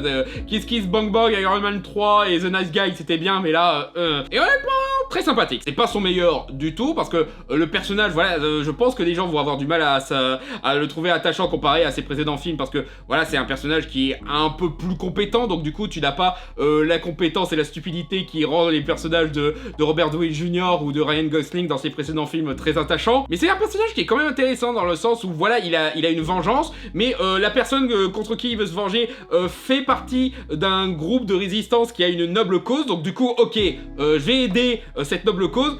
À la fin, je te bute quand même. Hein, Et je trouve que voilà, il y a une thématique un petit peu intéressante, genre, ok, il y a des gens du bon côté qui t'ont fait mal, mais c'est pas pour autant que ce côté-là est mauvais. Non, c'est toujours un bon côté. Hein. Les scènes d'action sont peut-être pas filmées de façon ultra novatrice ou quoi, mais il y a quand même des idées, genre, c'est toujours dingue à quel point Shane Black va toujours un peu plus loin que là où des gens vont normalement, quoi. Genre, la scène du train, putain, la façon dont il part dans les dommages collatéraux et tout. Ouais, voilà, peut-être que nos héros sont un petit peu rigolos, mais ce qu'ils sont en train de faire, c'est un attentat terroriste. Ils ont quand même tué pas mal de gens innocents. C'est pareil dans The Nice Guy où chaque fois qu'il y a une fusillade, il y a toujours des victimes innocentes qui passent dans le coin, qui se prennent une balle totalement gratuitement. Voilà, c'est ce petit niveau de cruauté un petit peu timing comique qui rend ces films un petit peu rigolo, quoi. Le reste des personnages apporte beaucoup plus de couleurs. Donc clairement, le personnage de Mark Wahlberg, c'est pas le personnage le plus fun. Heureusement que le reste de l'équipe l'est beaucoup plus que lui. Et la kiffe Stanfield, quoi. Je kiffe toujours cet acteur, quoi. Ensuite, nous avons Better Man, le film quasi autobiographique de Robbie Williams, où il refait sa vie s'il était un singe. Ouais, il y a le cinéma occidental qui a commencé à se rendre compte que, ok, les gens, ils ont compris que les films biopiques qui essayent d'avoir un Oscar, c'est un genre qui est ultra codifié et qui a beaucoup trop tiré sur la corde. Voilà, on a compris ça avec Bohemian Rhapsody. Donc on va essayer d'apporter un petit peu de folie, genre la même chose qu'avec Rocketman ou Piece by Piece, le film où Pharrell Williams raconte sa vie en Lego. Et du coup, c'est un genre de biopic que j'aime un peu plus, parce que du coup, il se permet d'aller dans des délires visuels qui sont vraiment intéressants, et quelque part, il n'y a pas meilleur hommage au talent de ces artistes-là, justement, de mettre en scène leur musique de façon un petit peu novatrice, qui colle aussi à l'esprit de ce qu'ils essayaient de retranscrire dans leurs chansons. Je trouve que c'est mieux que juste essayer de faire justement comme Bohemian Rhapsody, on te refait un petit peu le scénario de Walk Hard. Bon, quelque part, Better Man aussi refait le scénario de Walk Hard, mais comme il assume l'artifice, voilà, comme il assume le spectacle, ça passe beaucoup mieux, quoi. Genre, c'est une chose de refaire encore et encore les mêmes clichés, mais si au moins tu t'amuses avec, c'est ce qui compte. Bon, après, comme il produit le film et qu'il joue dedans, je me doute qu'il a pris quelques libertés sur les vrais événements et tout, mais pareil, voilà, comme c'est la version où il est un singe, tu te dis, ça passe un peu mieux, et au pire, tu peux te renseigner pour voir, est-ce que Robbie Williams c'était vraiment un singe? Et certains des visuels, ils arrivent à faire comprendre son état d'esprit, genre vraiment la pression qu'il s'est mise sur lui-même, qu'il représente avec l'image de lui, qui le regarde dans le public, et qui le juge, genre, t'es vraiment qu'une merde et tout. Voilà, c'est ça, une super idée qui arrive à un très bon climax vers la fin. Normalement, autant c'est juste Walk Hard avec un singe à certains points, autant, voilà, il arrive à en faire de super trucs. Ensuite, nous avons Bullet Train Explosion, rien à voir avec le film avec Brad Pitt, non, c'est la suite, revival, de ce que j'ai compris, un film d'action thriller japonais qui date de genre des années 80, quelque chose comme ça. Et bon, c'est pas une suite directe, parce que forcément, ils ont pas repris exactement les mêmes personnages. Il y a un personnage dans l'eau qui est un descendant du héros du premier film, voilà, mais ça s'arrête à ça. Et c'est grosso modo Speed dans un train, et pour le coup, voilà, le spectacle y est, la tension marche plutôt bien. Bon, il y a des moments où il y a un rythme en dents de scie, parce qu'on passe beaucoup de moments hors du train, avec les gens qui essayent d'enquêter de leur côté pour essayer de savoir qui est la personne qui a saboté ce train et quelle est sa motivation et tout. Mais en soi, ça restait un film fun, voilà, très généreux en termes de visuel par-ci par-là, et avec des thématiques intéressantes, que la gloire d'un héros du passé finit finalement par pourrir le présent ou les trucs comme ça. Voilà, il y a des trucs intéressants dans ce qu'il raconte finalement. Si vous l'avez pas vu, allez sur Netflix. Si jamais, voilà, je sais pas si vous pouvez voir le premier, j'avoue que je l'ai pas vu avant de voir celui-là, mais bon, clairement t'as pas besoin de le voir, c'est juste que il y a quelques moments où tu dis, ah, ça fait référence à un film qu'il y avait eu avant. Mais au-delà de ça, voilà, tu peux totalement regarder ce film sans avoir vu le premier, bah, pas de souci. Ensuite, nous avons le dernier Quentin Dupieux, L'accident de piano. Comme souvent avec Quentin Dupieux, ça commence de façon bizarre et t'essayes de comprendre c'est quoi ce bordel? Et plus la film avance et plus tu commences à mieux comprendre c'est quoi ce truc, voilà, c'est qui cette nana, pourquoi elle a des plâtres, pourquoi elle est aussi désagréable avec tout le monde, c'est quoi cette histoire de scandale qu'elle essaye de cacher, c'est qui ces gens qui savent qui elle est, apparemment c'est une célébrité mais qui essaye de vivre isolée du reste du monde. Et en milieu de film arrive une interview où on te dit quel est le boulot de cette personne et là t'es genre oh. Et étant indirectement lié au style du métier de cette madame-là. Parce que Quentin Dupieux dit, bon bien sûr ça se passe dans son univers, donc il exagère un petit peu certains points, mais il arrive quand même à comprendre un petit peu une naissance du problème de la toxicité de cet univers-là, et il en fait quelque chose de très intéressant. Bon, le seul truc c'est que je me doute que certaines personnes vont avoir du mal avec ce film, tout simplement parce que le personnage principal est une énorme connasse. Ah ça oui, elle est ultra détestable, c'est un petit peu tout le principe du film justement, d'essayer de comprendre ce personnage détestable et comment elle est arrivée là, qu'est-ce qu'elle a fait et qu'est-ce qu'elle va faire pour éviter que ça devienne pire.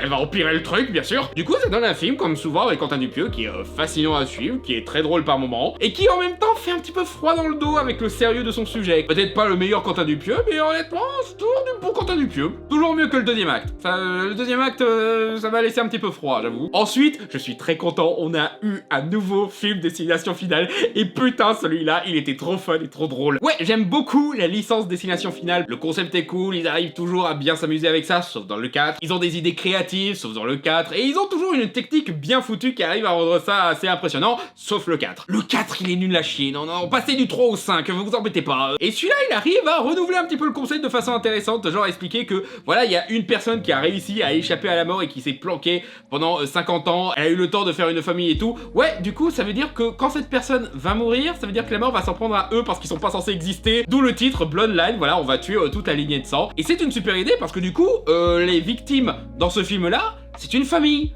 Donc du coup, c'est des gens qui s'aiment vraiment, qui ont vraiment un lien, une familiarité entre eux, et du coup, bah, merde, pour le coup, d'accord, tu rigoles toujours avec les morts qui se passent dans le film, mais de l'autre côté, t'as de la peine pour eux. Genre, il y a le personnage du mec tatoué avec des piercings de partout, voilà, qui avait l'air d'être le Dark Sasuke de l'équipe. Je m'attendais à ce qu'il allait être le connard de l'histoire. Finalement, non, c'est le meilleur gars. C'est mon personnage préféré parce qu'il est drôle, tu as de la peine pour lui parce qu'il découvre certains trucs sur ses origines qui sont pas forcément cool à entendre, mais aussi, il tient vraiment à ces gens-là, il essaye vraiment de les sauver, il essaye vraiment des idées. Bon, il a pas forcément les meilleures idées pour les sauver, hein, il y a un début de concept, mais ça marche pas tout le temps. Et du coup, voilà, c'est un des quelques personnages où vraiment, j'étais vraiment triste qu'il meure, lui, pour le coup. Autant les autres personnages, voilà, ils ont toujours un petit côté où ils arrivent à attiser un petit peu la pitié, genre, le meilleur exemple, c'est la maman dans le 2, genre, voilà, la pauvre meuf, elle voit son gosse se faire tuer de façon horrible et tout, donc oui, t'as de la peine pour elle et tout, mais là, je trouve que on n'a jamais eu autant de peine pour les personnages qu'ici, et ils arrivent toujours à trouver l'équilibre entre ok t'as de la peine pour eux, mais c'est toujours un petit peu rigolo la façon dont ils meurent quoi. Donc du coup je sais pas encore si je dirais que c'est le meilleur Destination Finale, il y a de grandes chances que ça devienne mon préféré, mais je crois que ouais il y a toujours un petit peu le 1 et le 5 qui sont toujours un chouïa supérieur mais de pas grand chose. Et aussi voilà, c'est un des derniers films de Tony Todd, un des derniers parce qu'il a aussi joué dans Stream, il a un caméo un petit peu gratuit, mais bon voilà, techniquement ça compte. Et de ce que j'ai compris, il est mort d'un cancer et au moment de tourner le film, il savait que c'était ses derniers jours, donc du coup ça donne un certain sens de lecture assez touchant, la scène qu'ils lui ont faite à ce moment-là. Et ça apporte certaines explications sur qui était le personnage de Tony Todd dans les précédents films Destination Finale, comment marche la mort et tout. Ça par contre je peux comprendre que certains trouvent ça un petit peu dommage parce que tout l'intérêt de Tony Todd c'est que tu sais pas qui c'est, à la limite tu peux te dire que c'est un ange de la mort ou que c'est la mort directement ou quoi, c'est pour ça qu'il sait comment tout ça marche. Mais c'est pas incohérent comme explication, d'accord que ça me casse un petit peu l'aura, mais voilà quoi, ça reste sympathique. Au pire, vous pouvez juste ignorer cette information, voilà, vous pouvez juste dire que Bloodline n'est pas canon quoi. Je sais pas si on va en faire d'autres après, j'espère juste qu'ils vont garder un petit peu cette équipe parce que le réalisateur et le scénariste, ils arrivent à capter comment est censé fonctionner Destination Finale, et du coup j'ai hâte de les voir dans d'autres projets, ceux-là. Ensuite, nous avons Together, un film dont le concept était très intéressant et qui dans l'ensemble est bien mené, et c'est juste bien exécuté. Voilà, y a pas grand chose à dire, voilà, il y a quelques bonnes idées, ils arrivent à donner un lore intéressant sur ce qui se passe à ces deux personnages qui commencent littéralement à fusionner entre eux et en quoi ça commence à gâcher leur vie, et bien sûr une symbolique ultra évidente sur leur relation et leur peur de s'engager dans le mariage et tout. En termes de body horror, j'ai vu mieux, voilà, il y a de très bonnes idées et tout, voilà, genre la scène où ils baissent dans les toilettes et oups, le zizi du mec reste collé, ouais, tu vois un chouïa trop, mais juste assez pour comprendre ce qui se passe, et le reste du temps ça reste sur le jeu des acteurs qui sont tous les deux excellents. C'est justement le truc qui fait que le concept fonctionne tout le long du film, ce qui fait que t'as pas besoin de voir le reste quoi, t'as pas besoin de voir la partie où ça commence à devenir peut-être un petit peu trop ensanglanté quoi. Aussi, alors il y a un petit twist, il y a un petit rebondissement et je crois me souvenir que je l'avais vu venir, mais je l'ai vu venir parce que c'est juste logique thématiquement. Quelquefois, c'est pas grave de voir venir un twist, du moment que ce twist raconte quelque chose d'intéressant. Et justement, c'est le cas de ce twist-là. C'est un film que je conseillerais pas à tous les publics. Si vous avez du mal avec le body horror, ouais, non, évitez. Mais si c'est votre cas, bah, allez-y. Autant ça réinvente pas la roue, autant c'est super bien exécuté. Ensuite, nous avons le remake de Save the Green Planet, Bugonia, dernier film de Yorgos Lanthimos, qui est un réalisateur que je trouve de plus en plus intéressant, et qui est intéressant. Tu vois, j'essaie de trouver un bon exemple, c'est un remake à la Vanilla Sky, dans le sens où c'est pas aussi bien que l'original, c'est pas nul du tout, non, c'est très bien exécuté. Il arrive à bien raconter cette histoire pour qu'un nouveau public puisse le comprendre, voilà, un petit peu l'intérêt de ces remakes internationaux, même si c'est toujours un petit peu chiant. C'est juste un autre style, un style qui fonctionne, mais voilà, je peux totalement comprendre comme Vanilla Sky et Ouvre les yeux, que certains vont préférer Ouvre les yeux ou préférer Save the Green Planet. Parce que Save the Green Planet va beaucoup plus à fond dans la partie inhumaine du personnage qui kidnappe le patron d'entreprise et explore beaucoup plus la folie de ce personnage et tout. On explore toujours la psychologie du mec qui a kidnappé la patronne, tu vois, genre clairement ils l'ont adapté pour que ce soit un peu plus en accord avec tout ce qui est QAnon, de masculinité toxique et tout qui sont propres à l'Amérique de nos jours, voilà. Mais peut-être que le style de Save the Green Planet fonctionne mieux. Et vraiment c'est le seul reproche que j'aurais à lui faire, hein, le fait qu'il y a eu Save the Green Planet juste avant qui est beaucoup mieux. Il arrive à bien s'approprier le film en mettant ses acteurs fétiches et en mettant son style toujours très intéressant à voir. Mais voilà, je vous conseille quand même plus Save the Green Planet, j'avoue. Ensuite, nous avons un film par le youtubeur Chris Stuckman, Shelby Walks, qui, en termes de premier film, ça se défend. Autant, ouais, c'est pas au niveau de ce qui se fait d'autres en termes de films d'horreur, surtout le elevated horror, j'aime pas ce terme, voilà, c'est juste des films d'horreur qui sont bien faits, arrêtez de faire genre que c'est au-dessus du panier, assumez que vous aimez des films d'horreur, les gens. Et autant, ouais, il y a certains trucs où ça aurait pu être mieux développé, il y a certaines thématiques et enjeux qui peut-être auraient mérité un peu plus d'attention, et peut-être quelques facilités sur comment le scénario avance par-ci par-là. Mais en soi, voilà, en termes de premier film, c'est très prometteur, voilà, il arrive à bien diriger ses actrices. Le concept qui est au début, ça commence comme un faux documentaire true crime, et puis ça commence à prendre une autre dimension quand il y a un certain événement qui se passe, et du coup, la personne la plus concernée par ce documentaire finit par mener sa propre enquête de son côté, et par découvrir le fin mot de l'histoire et tout. Normalement, j'ai bien aimé, hein, voilà, autant c'est pas le plus grand film d'horreur de l'année, mais je prends en compte le fait que c'est un youtubeur qui a fait ce film, quoi. Autant c'est pas sa première réalisation, autant c'est son premier long métrage, surtout avec ce budget-là, quoi. Le mec, il a eu la chance d'être produit par le mec qui a fait Dr. Sleep. J'ai envie d'encourager. Enfin, c'est juste cool de voir un youtubeur critique ciné qui finit par faire son propre film et qui est plutôt bien mené. Cette vidéo est trop longue, j'arrête pas de changer les batteries et j'ai dû arrêter et reprendre le lendemain. Ouais, cette fois, je suis toujours en pyjama, vous m'excuserez. J'ai bien fait de séparer ça des top et flop finalement, ça me débarrasse. Donc, où est-ce qu'on en était? Ah oui, la femme de ménage. Alors, ce film est en 3 parties. La première partie est un petit peu lourdingue et exagéré sur les bords. La deuxième partie est chiante parce que c'est un petit peu un porno pour ménagère, genre regarde comme mon mec est trop classe et trop riche. Mais la troisième partie est ultra fun et satisfaisante. Donc limite, ça vaut le coup ce voyage un petit peu chaotique pour arriver dans cette troisième partie, croyez-moi. Un truc que je trouve intéressant, c'est que, ok, vous avez peut-être vu que il y a la droite américaine qui est obsédée par Sydney Sweeney, qui sont persuadés que c'est le symbole de leur idéal culturel, à savoir qui met en avant une femme blonde aux yeux bleus, blanche, qui est ultra sexy. Ouais, c'est la seule raison pour laquelle ils sont tous fans de cette actrice-là, alors que c'est pas une actrice qui a énormément de succès. Presque tous ses films de 2025 se sont plantés, sauf La femme de ménage, bien sûr. Même avant ça, c'était pas une actrice qui vendait forcément des tickets. Elle a pas l'air très engagée, elle se retrouve un petit peu dans cette guerre idéologique avec cette pub de jean et tout, et j'ai surtout l'impression qu'elle se contente de faire ce qu'on attend d'elle, elle fait que suivre des contrats et tout. Elle a pas l'air d'avoir de vrais engagements politiques dans un côté ou de l'autre. Mais ce qui me fait marrer, c'est que les qui veulent absolument faire de Sydney Sweeney le symbole de leur idéal culturel, bah clairement ils vont pas voir les films de Sydney Sweeney. Déjà parce que, encore une fois, les films qu'elle a fait en 2025 se sont plantés. Là on vient d'annoncer qu'elle est peut-être liée à un film live action Gundam et tout le monde est genre oh non pas encore elle, comme quoi elle est pas si populaire que ça la meuf. Mais surtout ces mecs là détesteraient les films dans lesquels elle joue, parce qu'elle joue très souvent, pratiquement tout le temps, dans des films féministes, ou en tout cas qui essayent d'être féministes. Quelquefois c'est du faux féminisme de producteur, voilà, genre Madame Web c'est totalement ça,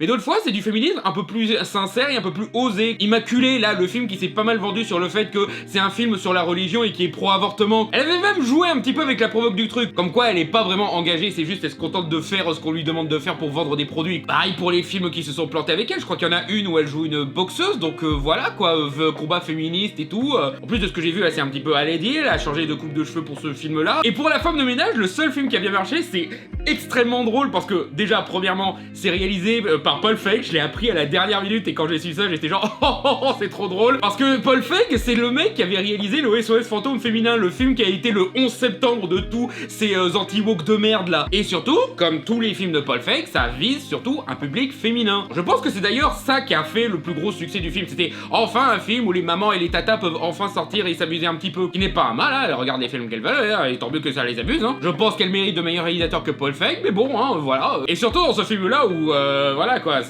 spoiler, c'est l'histoire de deux meufs qui mettent en place un plan pour se venger de leur mec ultra toxique. Twist que je commençais un petit peu à sentir parce qu'encore une fois la première partie est pas subtile du tout et la deuxième voilà tu sentais un petit peu le piège genre ouais tout se passe bien avec ce mec, je me demande où est-ce que ça va hein. Peut-être qu'il y a quelques anti-woke fans de Sydney Sweeney qui vont aller le voir juste parce qu'ils ont entendu dire qu'elle se met à poil dans ce film là, mais elle se met à poil dans d'autres films hein, même dans Immaculée mais bon et puis clairement dans celui-là on met beaucoup plus en valeur le physique du mec que le physique de la meuf donc mais sinon voilà c'est un thriller un petit peu rigolo, pas très subtil mais voilà. Ensuite nous avons la petite curiosité dont je suis un petit peu fier, Steamed Ham, but it's a critically acclaimed feature film. Qu'est-ce que c'est que ce truc? Eh ben c'est encore voilà une parodie de Steamed Ham, le fameux mème qui est né de ce sketch des Simpsons que tout le monde n'arrête pas de faire sous différentes versions. Si c'était un film d'horreur, si c'était un jeu d'aventure à la LucasArts, etc. Voilà, il y a pas mal de parodies comme ça qui sont très sympas. Et là dernièrement il y a un mec qui a été ultra ambitieux qui a décidé d'en faire My Dinner with Andre, le film des années 70-80, je sais plus que My Dinner with Andre c'était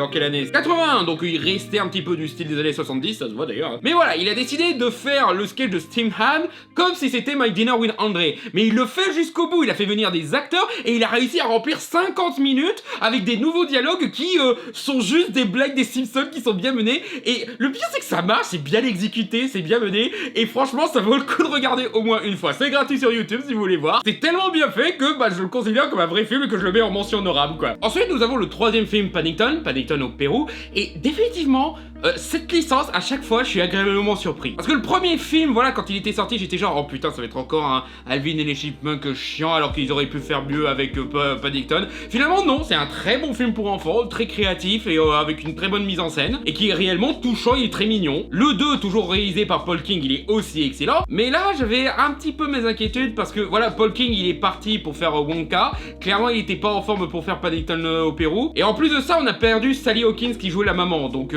c'est un petit peu dommage. Après Sally Hawkins elle est partie parce qu'elle a priorisé un film que je comprends totalement pourquoi elle a priorisé pour le coup mais voilà j'étais pas partant pour celui-là au début, voilà j'avais mes craintes surtout que les critiques qui sont tombées c'était genre ouais c'est très décevant et tout donc ouais non j'avais pas trop envie de lui donner sa chance mais finalement j'ai fini par prendre le temps de le regarder. Et bah putain encore une fois c'était très chouette. Bon clairement c'est pas aussi bien que les deux premiers. Il y a toujours des idées créatives, il y a toujours des moments mignons et des moments très drôles hein, c'est probablement le plus drôle de la licence même. Mais tout le truc de la famille ouais voilà il marche beaucoup moins parce que déjà bah encore une fois on a plus Sally Hawkins pour jouer la maman, on l'a remplacé l'actrice et voilà elle a beau faire de son mieux l'actrice qu'ils ont pris. Ça sent que c'est pas la maman, tu sens qu'il y a pas la même alchimie, tu sens que ça fonctionne pas pareil. Et les autres gosses, ben ils ont commencé à trop grandir et ils savaient clairement pas quoi faire d'eux à part leur donner des petits clichés de génération Z un petit peu chiants. Mais sinon voilà, ça reste un très chouette épisode de Paddington. Paddington est toujours un protagoniste très attachant, les antagonistes de celui-là sont trop drôles, genre Antonio Banderas qui surjoue, c'est toujours mon petit plaisir. Mais là en plus il joue un personnage qui se fait hanter par ses ancêtres et du coup il joue chaque rôle d'ancêtre, y compris les femmes. Et surtout, Olivia Colman qui surjoue la nonne qui fait genre qu'elle est gentille et innocente et pure, mais en fait pas du tout, ça se sent. Oui, alors j'ai un petit peu vu venir le twist de Paddington au Pérou, mais bon, je me dis, ouais, c'est un film pour enfants, c'est peut-être un petit peu normal qu'un adulte comme moi voit venir le twist. Mais c'est juste marrant la façon dont elle joue l'innocente tout le long, quoi. Donc ouais, très chouette épisode, si vous avez aimé les deux premiers, je vous le conseille, bah, malgré le fait que Paul King ne réalise pas celui-là, il est toujours impliqué, clairement, dans l'histoire, et il y a toujours des moments où t'es dedans quoi, tu vois genre il y a un truc qui se passe avec la grand-tante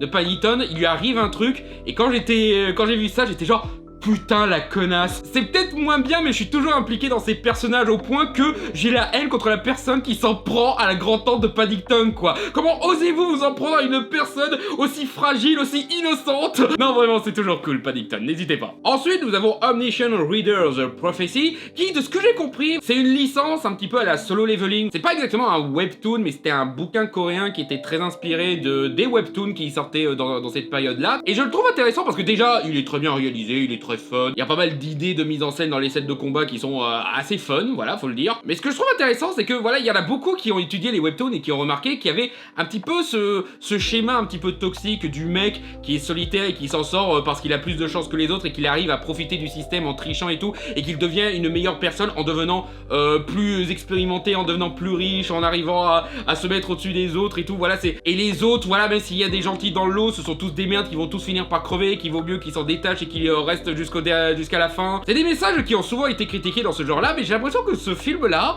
il en a pris conscience et a proposé un truc en réponse à ça. Genre, oui, ok, tu es dans une situation où peut-être que abandonner ton entourage va t'aider à survivre, mais peut-être que l'alternative est mieux. Peut-être que c'est mieux de s'unir et d'avoir quelques difficultés et que comme ça, tu arrives quand même à sauver un maximum de monde dans cette histoire. Voilà, après, il y a certains trucs qui sont pas clairs. Tu sens un petit peu que c'est une longue série de bouquins. Ils ont dû accélérer et oublier quelques détails et tout, mais voilà, quoi. Sinon, ça reste plutôt fun. Et encore une fois, la déconstruction du genre, elle a l'air sincère, elle a l'air bien menée, et peut-être qu'elle va quelque part d'intéressant. Reste à voir où ça va, parce que voilà, c'est que le premier film, de ce que j'ai compris, je suppose qu'ils ont prévu des suites, ou peut-être que pour voir les suites, on est obligé de se contenter du bouquin, mais voilà, quoi. Ensuite, nous avons le dernier plantage de Ari Aster, Eddington, ce qui est triste parce que c'était pas mal du tout. Genre faire un thriller dans une petite ville qui devient un petit peu un microcosme de tous les bordels politiques qu'il y a dans le reste des États-Unis, avec la pandémie de Covid, ou la dénonciation de la violence dans la police, avec Black Lives Matter et tout, et comment le personnage de Joaquin Phoenix, il essaye d'être le modèle réac et tout en combattant la terrible danger du modernisme avec le personnage de Pedro Pascal et tout. Au début, c'est un thriller assez intéressant et un petit peu rigolo parce que tu vois vraiment à quel point Joaquin Phoenix, il essaye de contrôler la situation, mais c'est juste qu'à force de refuser l'état actuel du monde, il finit par se foutre dans la merde, ce qui crée une frustration qui va finir par le rendre fou. Et il y a un moment, voilà, ce final où ça devient limite un film d'horreur où il se fait poursuivre par une milice dont... Bon, alors... On nous laisse suggérer que c'est des antifas, hein, même si, voilà, quels antifas se déplacent en jet privé. Ils ne le clarifient jamais vraiment, c'est juste les autres personnages qui les désignent comme antifas et ils ont l'air de laisser des trucs à base de antifas, mais il y a juste assez pour que tu imagines que, non, en fait, c'est un faux groupe qui se fait passer pour Antifa et qui sont payés par le gouvernement pour pouvoir créer une colère contre Antifa ou une connerie comme ça. C'est jamais clarifié, c'est toujours un petit peu laissé dans l'ombre. Du coup, ouais, clairement, ils critiquent pas mal la droite américaine, mais ça ferait un petit peu chier qu'ils critiquent aussi la gauche. C'est un petit peu contre-productif, ceux qui tapent un petit peu sur tous les côtés en même temps. Hein. Mais sinon, voilà, c'est un très bon thriller western qui devient de l'horreur psychologique dans la dernière partie du film. Voilà, donc ça reste bien mené, ça reste bien mis en scène. Le sort du personnage de Joaquin Phoenix est quand même karmique, qui est assez marrant parce que j'avais ma petite théorie sur comment il va finir par rapport à un parallèle avec un personnage de Clodo qui amène un petit peu la zizanie dans la ville à petite échelle, et je me disais, ah, peut-être que Joaquin Phoenix va finir comme lui, parce que il y avait quelques trucs qui te disaient ça va dans ce sens-là. Finalement non, il a un autre sort final, mais un sort final qui lui va quand même bien. Après voilà, je vais pas mentir, Ari Aster c'est pas pour tout le monde. Moi j'aime toujours ces films, même quand ils changent de genre, mais voilà, je me doute que ça va pas plaire à tout le monde ce genre de film. Mais moi en ce qui me concerne, non, c'était pas mal du tout. Ensuite nous avons l'adaptation de Stephen King, Marche ou crève, voilà, par le réalisateur de Hunger Games, qui est un petit peu ironique quand on y pense, et le pari de tenir tout le film juste avec cette bande de jeunes gens qui sont obligés de marcher encore et encore, ou sinon ils perdent le jeu et ils se font buter par l'armée qui les entoure. Voilà, il a réussi à le tenir jusqu'au bout et à en faire des trucs pas chiants du tout. Genre ok, ils vont passer tout le film à marcher, mais du coup tu as toujours la tension du ou à quel moment ils vont être fatigués, à quel moment leur blessure va commencer à être trop douloureuse et qu'ils vont commencer à flanchir et tout. Et il y a le sommeil aussi, voilà, parce qu'ils marchent pendant des jours, comment ils se démerdent pour réussir à se reposer tout en continuant à marcher et tout. Mais surtout, la plus grande force du film, c'est les relations entre les personnages. Parce que voilà, comme ils vont passer beaucoup de temps ensemble, ils prennent le temps de discuter, et comme c'est écrit par Stephen King, tu as la même dynamique et les mêmes dialogues que tu peux avoir dans Stand By Me. Et du coup, ça fait un film qui a beaucoup de charme, voilà, j'en ai vu certains dire que dans quelques années, on se souviendra de Marche ou Crève comme on se souvient de Les Évadés ou de Stand By Me, encore une fois, et je suis plutôt d'accord, c'est vrai qu'il y a un bon charme là-dessus, il y a vraiment des scènes dramatiques et des scènes d'humour qui marchent bien et tout. Donc ouais, en général, ça a été une très bonne année pour Stephen King, en fait, parce que on a eu 4 très bonnes adaptations qui en plus ont vite trouvé leur public, donc ouais, ça fait plaisir à voir. Il y a juste The Monkey où les gens ont eu du mal. The Monkey, d'ailleurs, je vais pas trop en parler parce qu'on a fait un live dessus dans le vidéo club virtuel, vous pouvez aller le voir. Mais toujours est-il que moi, qui étais un petit peu bloqué par rapport au précédent film du réalisateur, ouais, j'ai eu du mal à accrocher. Celui-là, j'étais à fond dedans parce que je comprenais totalement l'intention d'humour noir, le message sur le fait que, ouais, on est entouré par la mort et n'importe quoi peut te tuer, mais faut faire avec, donc danse, voilà, je trouve que c'est une belle morale. Et bien sûr, bah, c'est un film d'horreur à la Destination Finale, donc moi qui adore Destination Finale, forcément j'étais dedans, quoi. Ensuite, un film où vous avez peut-être pas entendu parler, Deathstalker. Deathstalker, c'est le reboot d'une sous-licence qui essayait d'être Conan le Barbare des années 80. C'était des séries B avec très peu de budget, je crois qu'ils étaient produits par Roger Corman, et qui malgré leurs défauts avaient pas mal de fans parce que c'est des séries B qui étaient très charmantes. Et dernièrement, ils ont fait un reboot avec le meilleur réalisateur pour ce job, Steven Kostanski, le réalisateur de direct en vidéo qui avait fait Psycho Gorman, avec le meilleur acteur pour ce genre de rôle, Daniel Bernhardt, Siro dans Mortal Kombat Conquest pour ceux qui sont fans de Fellows, et avec le meilleur producteur pour ce style de film, Slash. Et ça arrive à bien capter l'ambiance charmante des précédents films. Bon, pour ceux qui connaissent Deathstalker, je vous rassure, il n'y a pas de viol dans celui-là. Parce que oui, dans le premier film, le personnage principal c'était un petit peu un violeur, donc voilà, mais il n'y a pas de ça là. Il n'y a pas de scène de cul gênante là-dessus, donc si ça vous bloque, vous en faites pas, il n'y a pas de ça. Par contre, ça compense avec encore plus de gore que d'habitude. Gore qui est ultra fake, mais du coup ultra créatif et ultra drôle. Les costumes aussi, au vu du réalisateur, bah ils sont partis dans un délire tokusatsu.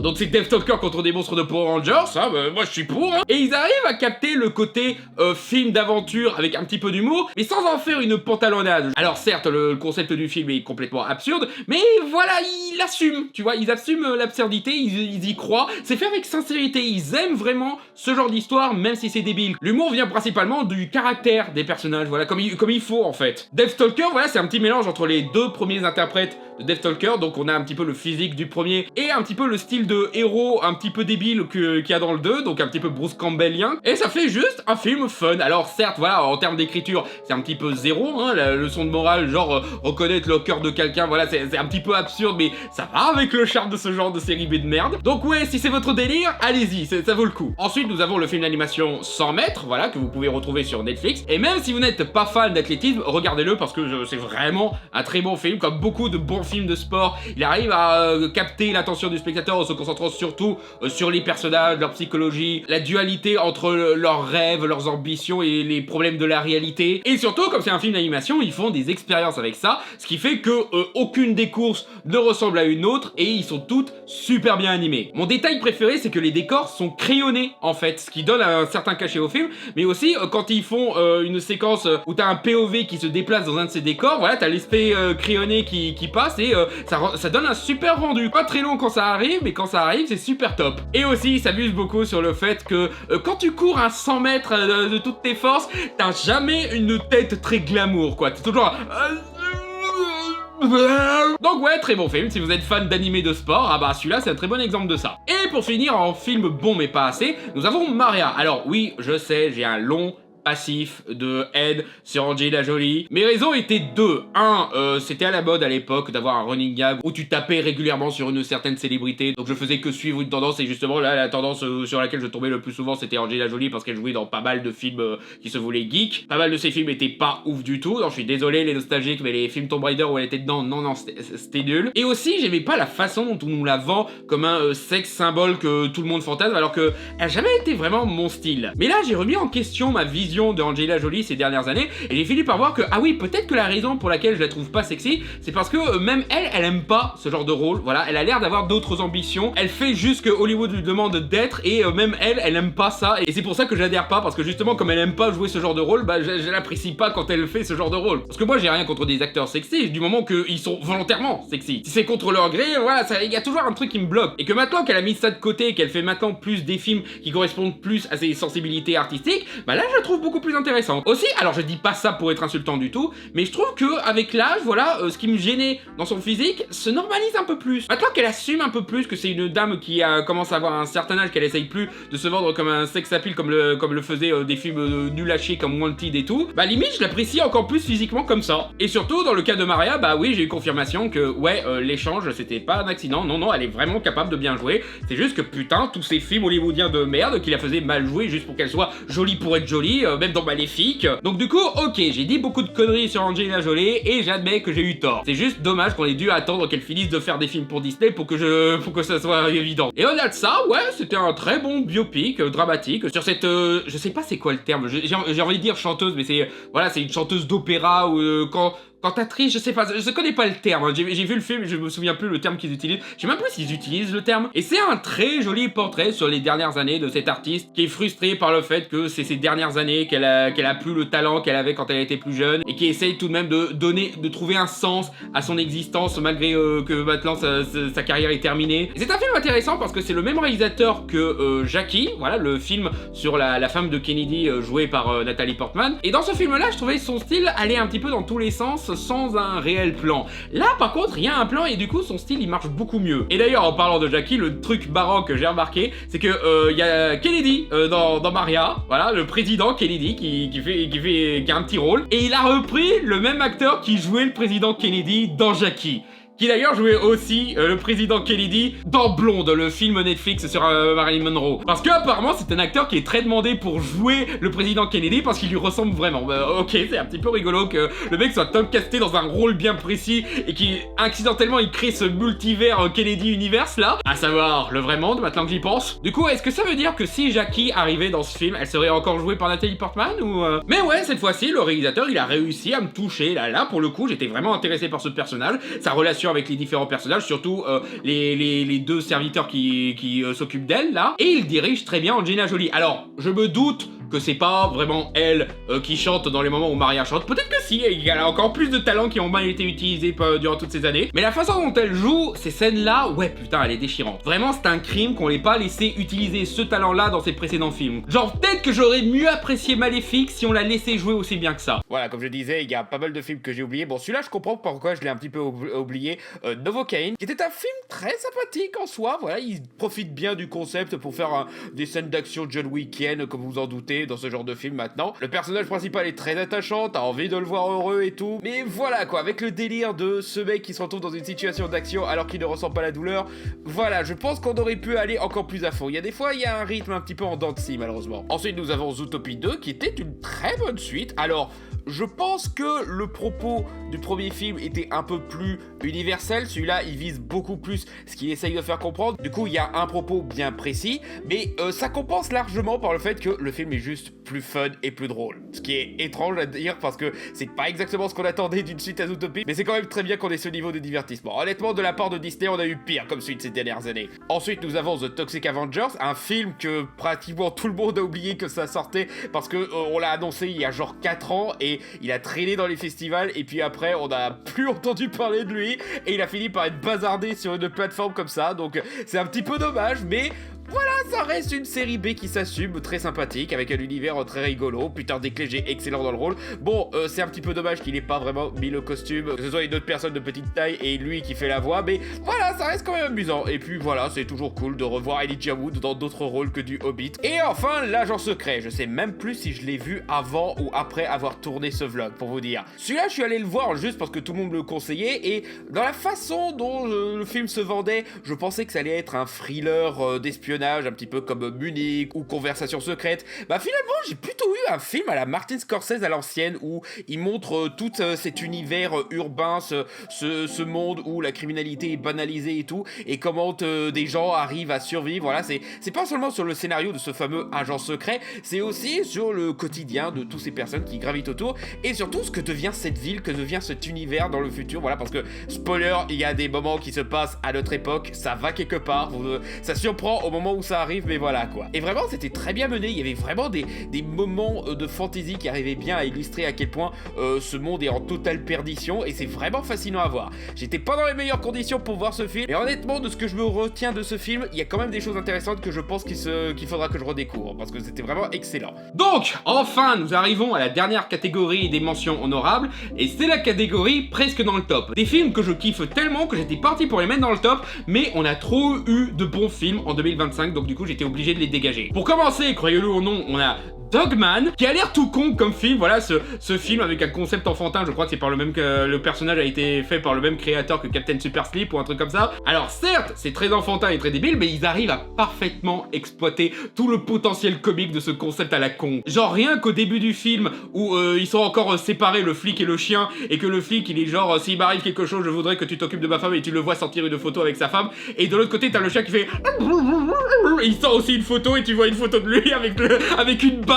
Et rien que là, je suis genre, ok, c'est déjà parfait comme film. Alors le film n'est pas qu'une comédie, hein, il se permet aussi de parler de relations familiales et tout, avec le personnage du méchant chat qui essaye de conquérir le monde et ses relations compliquées avec son clone qui devient grosso modo son fils et son père. Et là-dessus, ils font aussi un très bon boulot. Ça arrive toujours à mener l'histoire quelque part, voilà, ça fait peut-être un petit peu Megaman sur les côtés, mais c'est peut-être un meilleur Megaman que Megaman 2 pour le coup. J'ai toujours pas vu Megaman 2, donc je sais, apparemment c'est nul à chier, mais voilà. Peut-être le seul défaut, c'est peut-être le casting, voilà, parce que clairement, il y a certains personnages qui ont été castés juste pour mettre une célébrité rigolote, plus que pour avoir une voix qui colle avec ce personnage. Genre le chat super vilain, justement, le mec qu'ils ont pris, ouais, ça colle pas des masses. Tu sens tout le temps, c'est une célébrité qui parle, c'est pas un personnage. Mais au-delà de ça, c'était très sympathique, et oui, j'étais parti pour le mettre dans le top. Alors, pas dans le top 5, hein, mais plus dans le top 15, mais voilà. Ensuite, nous avons The Ugly Stepsister, qui est une version body horror, et du point de vue d'une des méchantes belles-sœurs de Cendrillon. Un film qui fait extrêmement mal à voir, hein. Même moi qui, vous avez vu que le gore, la plupart du temps, ça me fait rigoler, mais là c'est du gore beaucoup plus viscéral et beaucoup plus centré sur la douleur, et du coup voilà, genre tout le truc où il lui coud des trucs sur les paupières, genre moi tout ce qui est au niveau des yeux je peux pas là, même le coup des pieds, généralement les pieds c'est pas trop un truc qui me trigger quand je regarde un film d'horreur, mais là la façon dont ils l'ont mis en scène et tout, genre c'est voulu, voilà, c'est tout le truc justement, il faut montrer cette transformation choquante pour montrer à quel point les femmes de cette époque-là étaient obligées de subir des trucs horribles pour pouvoir se conformer à un idéal de beauté, pour juste être vendus comme des objets à des connards pleins aux as. Et ce que j'aime bien, c'est qu'ils sont pas allés dans la facilité, dans le point de vue de la belle-sœur. Ils montrent un petit peu le mauvais côté de Cendrillon, montrer que voilà, le prince était pas son premier mec, qu'elle a des moments de colère qui peuvent être par moments cruels, mais qui sortent pas de nulle part. Mais ils montrent quand même que, bah, elle aussi, elle se retrouve un petit peu piégée dans ce système où t'es objectifié. Et puis j'aime bien aussi la façon dont ils essayent de négocier un petit peu tout le truc de la marraine de la bonne fée. Alors il y a pas la marraine de la bonne fée, ils essayent pas de faire une version complètement réaliste de Cendrillon non plus, parce que la façon dont elle obtient sa robe qui lui permet de conquérir le prince, c'est... son père, voilà, il est mort, et on a laissé son cadavre pourrir dans une chambre parce que la famille n'a plus un sou, voilà, ils sont dans la dèche. C'était un de ces mariages où tout le monde voulait s'épouser l'un l'autre pour avoir la dot, mais en fait personne n'avait de dot. Du coup le cadavre il est en train de pourrir au point qu'il y a des vers qui commencent à se mettre dessus, et ces vers ils commencent à faire de la soie, et cette soie commence à créer cette robe qui donne la robe de Cendrillon. Et franchement j'aime bien quoi, c'est toujours un petit peu magique, c'est toujours un petit peu bizarre, mais là c'est dans un autre style un peu plus glauque qui est assez fascinant, tu vois. Mais dans le reste, voilà, le cœur du film, c'est quand même montrer toute la peine des femmes d'une certaine époque, ce qui me va complètement parce que c'est le genre d'époque que je déteste. Donc du coup, les films qui cassent complètement comment ce système était, moi ça me va, hein, c'est toujours mieux que l'autre film de merde de Mai Wayne où elle fantasme sur Johnny Depp. Non, montre-moi à quel point ce système était nul à chier et qu'il faut le détruire, quoi. C'est juste que je préfère prévenir, c'est très explicite. C'est très explicite au niveau du gore, mais c'est aussi très explicite au niveau du sexe, quoi. Il y a de la bite, il y a du cul, il y a de la chatte, attention, hein. C'est pas du tout pour les âmes sensibles, hein, je vous le préviens. Hein. Ensuite, nous avons le drame français Fanon, tiré de l'histoire vraie de ce psychiatre qui a été envoyé en Algérie, je crois que c'est ça le pays où on l'envoie. Voilà, en Algérie, où il voit que les patients sont très maltraités. Pas seulement parce qu'ils ont des problèmes mentaux, mais aussi parce qu'ils sont pas blancs. Et du coup, le psychiatre commence à militer pour défendre ses droits, mais malheureusement, il est vraiment dans la pire période et dans le pire endroit pour avoir ce genre de combat. Ça risque de détruire sa vie, sa famille, sa carrière et tout, mais il essaye de continuer autant qu'il peut. Donc bien sûr, t'es à fond avec lui. Le film insiste bien sur la cruauté de cet environnement et à quel point il est dur de combattre ce système-là. C'est très bien joué, la mise en scène est un petit peu classique mais efficace. Et malgré ses qualités, il s'est pas retrouvé dans le top parce que j'avoue, je commence à un petit peu oublier certains trucs, faudrait que je revoie ce film, hein. Il était excellent, mais j'avoue, il y a certains détails que je commence à oublier, il y a trop de bons films encore une fois cette année. Mais aussi parce que voilà, je pense qu'en termes de feeling, je préférais un petit peu plus d'optimisme. Ou alors un pessimisme qui aurait quand même quelque chose un peu plus galvanisant. Voilà, celui-là, il est un petit peu comme Dark Waters, il est un petit peu déprimant, et t'as pas trop envie de le revoir, mais voilà quoi, ça reste quand même un excellent film. En changement total de genre, nous avons le retour de Wallace et Gromit, la palme de la vengeance, et c'est toujours cool de voir un nouveau film Wallace et Gromit, quoi. La comédie marche toujours. Ils arrivent même à s'actualiser en termes des thématiques du moment, quoi. Ils font tout un truc sur l'IA qui est très bien mené et qui a un propos très intéressant. Mieux mené que dans l'autre machin avec Blanche Gardin, là. L'animation est toujours au top, hein. Faut dire, la stop motion, c'est genre le meilleur style d'animation parce que, putain, faut être un psychopathe pour faire un film en stop motion, tant que c'est chiant à faire. Mais une fois que c'est bien fait, t'es très fier de toi et ça donne des trucs incroyables. Et pour le reste, toutes les qualités de Wallace et Gromit. C'est drôle, les personnages sont charmants. Et ouais, j'avoue, j'étais un petit peu impliqué dans le fait que ce manchot psychopathe revienne pour se venger. C'est peut-être un petit peu fan de service sur les bords, mais en soi j'étais genre oh putain il revient, on est dans la merde. Et même le mouvement de Wallace là, what the fuck. En autre film d'animation, nous avons Juste l'espace entre nous, qui n'est pas un film d'animation japonais, non, celui-là il est coréen et il est magnifique. Et le film c'est principalement une romance entre un guitariste et une astronaute qui va bientôt partir en mission, donc bien sûr il y a un petit peu de tension, genre tu préfères pas rester sur Terre, on serait heureux, on sait jamais, tu vas partir très loin, très longtemps, et tu risques de mourir de différentes façons, on sait jamais ce qui va se passer et tout. Et c'est une romance très touchante, t'es vraiment dedans, tu espères vraiment que tout va bien se finir pour eux deux. Ah et aussi le film il se passe dans le futur, donc il y a quelques gadgets de SF un petit peu rigolos. Pour les fans d'animation et de romance, n'hésitez pas, c'est un très bon choix. Alors ensuite nous avons un film un petit peu particulier, c'est un thriller psychologique qui s'appelle The Surfer. Film avec Nicolas Cage où il joue un père célibataire qui essaye de renouer avec ses racines et de se faire de bonnes vacances avec son fils en allant à une certaine plage australienne. Le problème c'est que cette plage est occupée par un groupe de masculins nuls, ultra toxiques, qui ont décidé que cette plage c'était leur territoire, mais Nicolas Cage se laisse pas faire, il essaye tout le temps de s'imposer un petit peu, d'essayer de comprendre c'est quoi ce bordel, c'est quoi ce groupe, et il commence à voir que c'est carrément pratiquement une secte en fait, une secte masculiniste, voilà, donc le pire de tous les mondes, et comment il commence à sombrer psychologiquement, que même lui il commence à être tenté à rejoindre ce groupe pour pouvoir être enfin accepté dans cette communauté et dans cette plage. C'est un film que je voulais surtout voir par rapport au mec qui joue le chef de ce groupe, qui est joué par Gillian McMahon, parce que si vous n'êtes pas au courant, Gillian McMahon, il nous a quittés dernièrement, ce qui m'a surpris parce qu'il avait pas l'air particulièrement vieux, mais voilà, il avait un cancer, je crois, une maladie comme ça, et ça me faisait chier parce que voilà, c'est pas un acteur qui a fait beaucoup de bons films ou de bonnes séries même, mais c'était un acteur pour qui j'avais beaucoup de sympathie, voilà, qui avait un charme, qui était très bon pour jouer des personnages un petit peu connards et tout. Ça m'a rendu triste, j'ai découvert que c'était genre le dernier film dans lequel il avait joué, donc du coup j'ai foncé à l'aveugle et j'ai eu le bon réflexe pour le coup, parce que c'était une bonne découverte. C'est réalisé par Lorcan Finnegan, un réalisateur qui m'avait pas trop impressionné avec son Vivarium et qui là pour le coup j'ai trouvé beaucoup plus intéressant. Là en termes de thriller psychologique, quand il s'intéresse vraiment à la folie de ses personnages, là pour le coup il marche beaucoup plus. Là au Vivarium, ouais, il comptait un petit peu trop sur la bizarrerie du monde autour de ses personnages principaux et sur le twist. Nicolas Cage comme toujours il joue un mec bizarre, mais là tu sais il commence à être dans ses dernières années, donc tu sens que dans certains de rôles récents il commence à être pas mal fatigué, mais là ça marche pour ce personnage là où justement c'est un mec qui a beaucoup vécu et qui aimerait juste avoir un truc aussi simple que pouvoir faire du surf sur une plage, et il y a tout qui l'empêche de faire ça, et forcément bah oui ça épuise un mec, ça te ruine mentalement, et pour le coup son jeu d'acteur un peu plus épuisé, ça colle complètement. Si vous êtes fan de Nicolas Cage et de thriller psychologique, c'est bon pour vous. Si vous êtes fan aussi de Gillian McMahon, parce qu'il est pas mal du tout dans ce rôle là.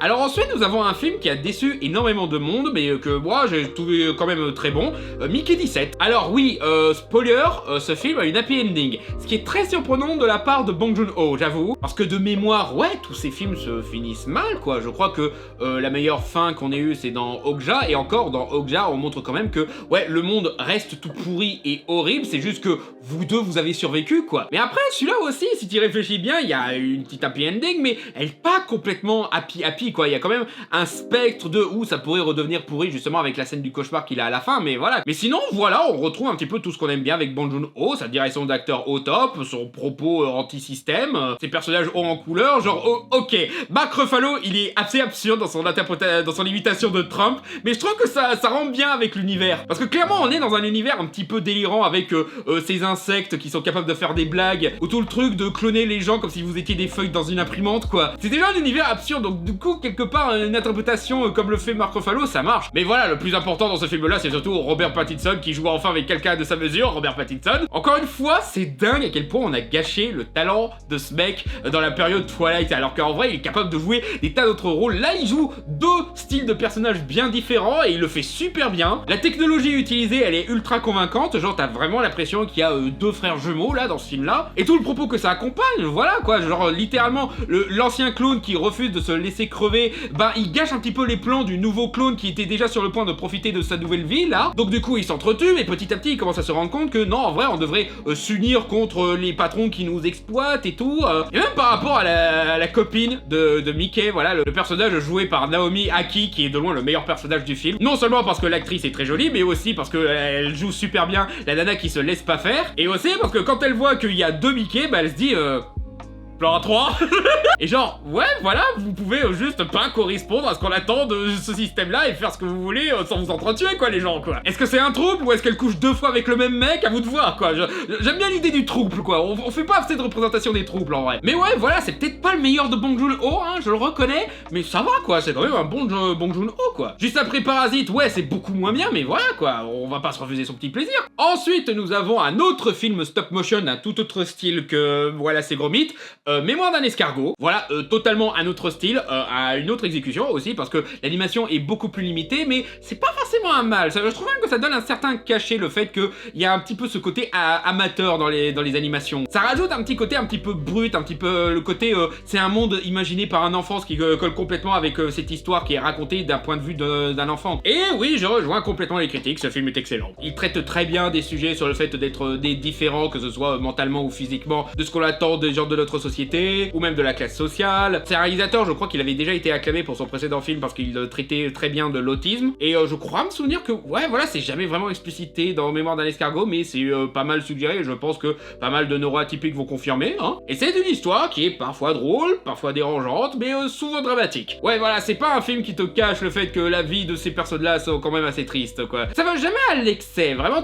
t'as pas envie qu'ils souffrent, t'as envie de les voir se sortir de ce milieu de merde et de réussir à se faire une nouvelle vie où ils seront beaucoup plus heureux, où ils seront libérés de tous ces connards qui les exploitent d'une façon ou d'une autre. Donc ouais, si comme moi vous êtes fan de stop motion, n'hésitez pas à aller le voir, mais je vous préviens, il y a certains sujets où ça peut trigger certaines personnes. Ensuite, nous avons Chainsaw Man, l'arc de Reese, qui, comme c'est Chainsaw Man, bien sûr, c'est ultra généreux en visuel délirant et épique. L'animation est bien sûr au top, hein, voilà, surtout que la série elle était déjà pas mal, mais maintenant qu'ils sont dans le film avec un plus gros budget et tout, ah bah là, ils se lâchent complètement. Et ouais, toute la romance avec ce personnage Reese, voilà, elle arrive à bien marcher malgré le fait que, ouais, voilà, elle existe juste pour le film. Clairement, au début, ça se vend comme une romance beaucoup moins toxique que les autres nanas de la vie de ce pauvre gars, là. Et aussi, j'aime bien le fait que le film, il critique un petit peu le cliché de la Pixie Girl, parce que clairement, Reese, elle est vendue un petit peu comme ça, une Pixie Girl. Alors, une Pixie Girl bien exécutée, t'y crois pendant un moment, mais tu vois vite que c'est un piège, les Pixie Girls, finalement. Que c'est tellement un personnage qui est là juste pour correspondre à tes fantasmes de personnes bizarres hors normes, mais qui est quand même jolie et qui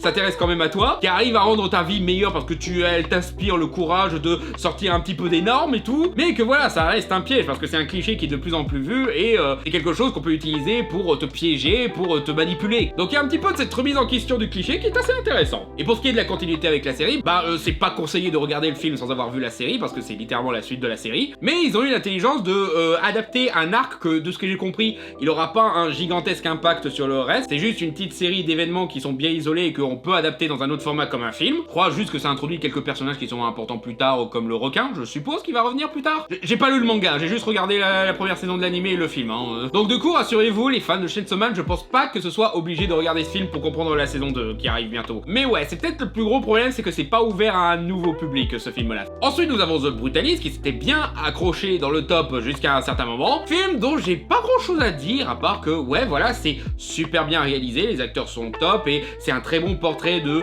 comment des immigrés immigrés étaient exploités pour leur talent, pour construire toute cette esthétique architecturale qui a fini par faire les grandes années de l'Amérique, que malgré le fait qu'on aime beaucoup ce qu'ils font et tout, bah on les laisse quand même crever dans la rue avec de la drogue et tout, et qu'à certains moments on se révèle même cruel envers eux alors que voilà, ils nous ont tout apporté. J'aime aussi beaucoup le travail de la musique, qui a une mélodie qui revient souvent, le voilà, qui est exploité de différents tons, de différents styles selon les scènes et selon les périodes et selon les situations dans lesquelles le personnage principal se retrouve. Et ouais, voilà, c'est un film historique, on peut dire épique, voilà, pas dans le sens où on se dit, voilà, il combat des armées ou des trucs comme ça, non, non, c'est plutôt épique dans le sens où c'est grandiose, voilà, avec les grands décors, avec beaucoup de figurants et tout. Et oui, aussi, c'est sympa de voir ce film après Megalopolis, parce que, enfin, un film sur un architecte qui parle d'architecture et qui montre des trucs en train de se construire. J'avais vu Megalopolis avec un pote, il m'avait fait cette remarque, c'est, maintenant que tu le dis, c'est vrai, il n'y a pas d'architecture dans ce film sur un architecte. Brutalist, il a pas du tout ce problème-là. On montre bien les proportions et même les conditions des constructions de ces bâtiments-là. Ensuite, nous avons Cocoon, un autre film d'animation japonais, beaucoup plus court, celui-là, qui se passe durant la Seconde Guerre mondiale, si je ne me trompe pas. Oui, Seconde Guerre mondiale, le Japon, oui, voilà. Où on voit un groupe de jeunes filles, voilà, genre, pas exactement des scouts, mais quelque chose d'approchant, qui sont en forêt au moment où leur île se fait attaquer par l'armée américaine, et tu suis ces gamines qui essayent de survivre à cette guerre, quoi. Et comme c'est des gamines, forcément, elles peuvent pas du tout se défendre. Comme souvent avec ce genre de production, l'animation est top, et aussi, elle a une très bonne idée sur le fait que, ok, c'est la guerre, donc il va y avoir pas mal de violence. Sauf que on fait un truc où l'héroïne principale s'imagine quelque chose à la place du sang et du corps. Elle imagine genre les personnages partir en papillon ou un truc comme ça. Je sais plus c'était quelle idée visuelle, mais c'était une très bonne idée visuelle qui du coup rendait presque la mort de ces pauvres filles magnifiques, quoi. Tout ça pour protéger la santé mentale du personnage principal. Bon, ça marche pas des masses parce que bien sûr c'est quand même des gens qui meurent autour d'elle, quoi, mais s'il y a pas de sang. Et du coup c'est prenant émotionnellement. C'est juste que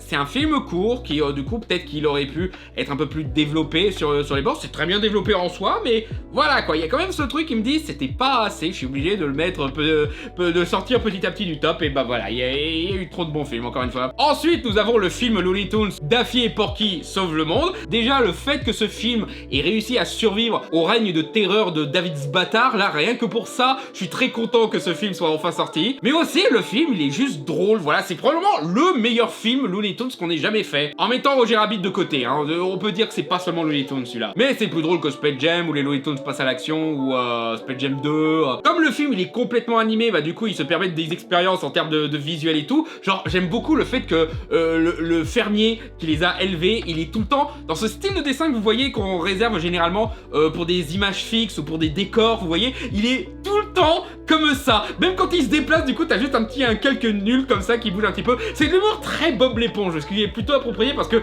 finalement Bob l'éponge c'est pas le descendant direct des Looney Tunes, quoi. Donc c'est super bien animé, c'est super drôle, et que demander de plus de la part d'un film Looney Tunes, quoi. Et ben en plus de ça, tu as un super thème sur le fait de tu dois trouver l'équilibre entre assumer ton identité un petit peu bizarre et loufoque, mais en même temps essayer de te normaliser pour être un peu plus social. Ne pas aller complètement dans un sens dans l'autre, hein, c'est tout l'intérêt du duo entre Porky et Daffy, quoi, finalement, mais de trouver un bon équilibre. Un équilibre où les délires de Daffy peuvent s'exprimer et avoir un rôle, et la conscience de Porky qui essaye de bien s'entendre avec tout le monde, quoi. Donc ouais, ce film est hilarant et je suis bien content que David Bâtard ait perdu les Looney Tunes pour qu'on puisse les sauver comme ça. D'ailleurs, hâte pour Coyote vs Acme. Je vous le dis, on va faire quelques vidéos club virtuels pour préparer la sortie de ce film parce que j'ai hâte Coyote vs Acme. Putain, il va enfin survivre. Et enfin, dernier film qui a failli se retrouver dans le top. Enfin, on arrive à la fin de cette liste. Un film dont je suis un des rares à avoir entendu parler et qui est un petit peu la bizarrerie de ce classement, et c'est Myth of Man. Film dont je suis sûr que vous n'avez jamais entendu parler parce que c'est pratiquement un film indépendant fait par un fou furieux qui a bossé sur ce projet pendant une bonne dizaine d'années, je crois. Et ça se passe dans ce monde un petit peu steampunk où pratiquement tout le monde sont des androïdes qui espèrent le retour d'une figure divine, voilà le peintre, voilà, qui est représenté avec un style d'animation assez sympatoche, alors que leur monde est en train de s'écrouler à cause d'une tempête qui arrive régulièrement et qui ravage tout le monde, et la société qui commence à laisser tomber la population d'en bas et de mettre en place un nouveau truc pour survivre à cette tempête qui va grosso modo sacrifier l'humanité de ces androïdes là pour en faire des gens dociles qui poseront jamais problème à la société. Et du coup, tu vois ce groupe de personnages qui ont été meurtris par les conditions de ce monde-là, qui espèrent le retour de ce dieu et qui se rebellent à leur façon, quoi. Il y en a un qui fait des gigantesques tags pour rendre hommage à sa femme et sa fille qu'il a perdues dans un drame. Cet autre androïde qui a littéralement une superbe corde vocale qui peut faire des dégâts. Ou encore l'héroïne principale qui est sourde et muette. C'est d'ailleurs un des trucs qui est vraiment pas mal dans ce film. C'est un film pratiquement muet. Il y a de la musique, voilà, il y a quand même pas mal de bruitage et tout. Mais c'est des bruitages pas mal sourds, voilà. Il n'y a pas vraiment de dialogue non plus. Ce qui fait que tout le film communique par les images. Et c'est une narration très efficace, voilà, les acteurs font un très bon boulot, et l'esthétique, tu sens les limites de son budget, hein, tu sens les incrustations en fond vert, tu sens les moments où il utilise des effets de peinture qui explosent que tu peux retrouver sur YouTube ou quoi, mais tu le pardonnes parce que c'est pratiquement un film amateur, c'est un film qui a été fait entièrement par passion avec presque 0 €, j'irai pas jusque là, je suppose qu'il y avait un petit peu de budget, mais voilà quoi, il a vraiment fait de bric-à-brac quoi. Vraiment ce film est magnifique. Le seul truc où, quand j'ai regardé ce film avec un pote, on commençait à se poser des questions, c'est tout le truc de la société qui te force à subir un changement pour survivre à la tempête, on était genre... Est-ce que ce film est anti-vax? Parce que déjà tout le truc les autres qui essayent de rappeler le créateur, voilà, tu sens un petit côté un petit peu religieux sur les bords, mais voilà, le côté anti-vax, là on commençait à se poser des questions, mais je sais pas, j'ai pas l'impression. C'est possible, hein, c'est possible qu'il y ait un petit peu un truc comme ça. Je veux dire, ce serait pas la première fois que je kiffe un film qui a une politique différente de la mienne, mais je pense que le mec il a conçu son histoire bien avant la pandémie, et je pense que c'est pas tant, voilà, ça se vend pas vraiment comme un vaccin leur truc, ça se sent surtout comme une espèce de lobotomie pour rendre la population plus docile et les protéger de la maladie, quoi. Et le côté religieux, bah oui, c'est un mythe plutôt religieux, mais c'est pas forcément mal. C'est l'utiliser pour le mettre au service de politiques toxiques, voilà, qui est le problème. Sinon, y a rien de mal. Mais voilà, peut-être que je lui donne un petit peu trop de bénéfice du doute, je sais pas grand-chose sur la politique du mec. C'est possible qu'il pensait juste faire un film un peu anti-système, mais voilà, quoi. Le contexte où il sort son film, c'est... Voilà, on peut se poser quelques questions par-ci par-là. Mais cela dit, voilà, j'étais très content d'avoir découvert ce film purement par hasard et de lui avoir donné sa chance, parce que pour le coup, voilà, ça fait plaisir de voir des gens d'internet réussir à faire des films avec 3 fois rien et qui ont quand même pas mal d'ambition, qui ont un univers intéressant et tout, quoi. Je sais pas par quel moyen vous pouvez voir ce film, voilà, mais si vous arrivez à trouver genre un lien ou à même trouver un site où vous pouvez le regarder à la location ou un truc comme ça, n'hésitez pas, c'est pas mal du tout. Alors celui-là, j'ai une totale excuse, c'est pas que je l'ai oublié, c'est que j'ai littéralement vu un film après ce vlog qui fait que y a un film qui a perdu sa place dans le top, donc c'est un petit peu triste à dire, mais voilà, Running Man est le dernier film presque dans le top. Littéralement, il était dans le top après, au moment où je tournais le vlog. C'est un petit peu dommage parce que j'adore Edgar Wright et forcément lui qui s'occupe d'un remake de Running Man, j'étais très intéressé. Mais voilà, je rejoins un petit peu certains critiques. Ouais, c'est techniquement le moins bon d'Edgar Wright parce que c'est celui où il y a probablement le moins sa patte, mais il y reste quand même très efficace. Il arrive quand même à bien maîtriser le propos, voilà, social et l'utilisation des médias, de comment il manipule la population, voilà. Donc il y a toujours un bon travail là-dessus, quoi. C'est juste que, ouais, on n'est plus vraiment dans le style qu'on pouvait avoir dans Baby Driver, dans la trilogie Cornetto. Voilà, il y a un peu moins de brillance de mise en scène dans celui-là. Ça reste un excellent film d'action avec un propos très maîtrisé, c'est pour ça qu'il était presque dans le top. Mais voilà, quoi, il s'est fait dégager par un autre film dont je vous garde la surprise. Donc voilà, j'ai enfin fini cette satanée liste des films que j'ai vus en 2025 et qui ne sont ni dans le top ni dans le flop. Maintenant, on va s'occuper de ces top et flop. Vous en faites pas, j'ai pas oublié la deuxième partie du Fermez-la sur Blanche-Neige, je m'en occupe dès que j'aurai fini tout ça. Mais je vous dis à la prochaine pour le top 15 des meilleurs films de 2025, selon moi. Hein. Ça va être une liste très subjective, hein, je vous préviens, mais voilà. Merci d'avoir regardé cette vidéo jusqu'au bout, ou même d'avoir vu juste le dernier moment où je parle de films qui vous intéressent. Et à bientôt tout le monde!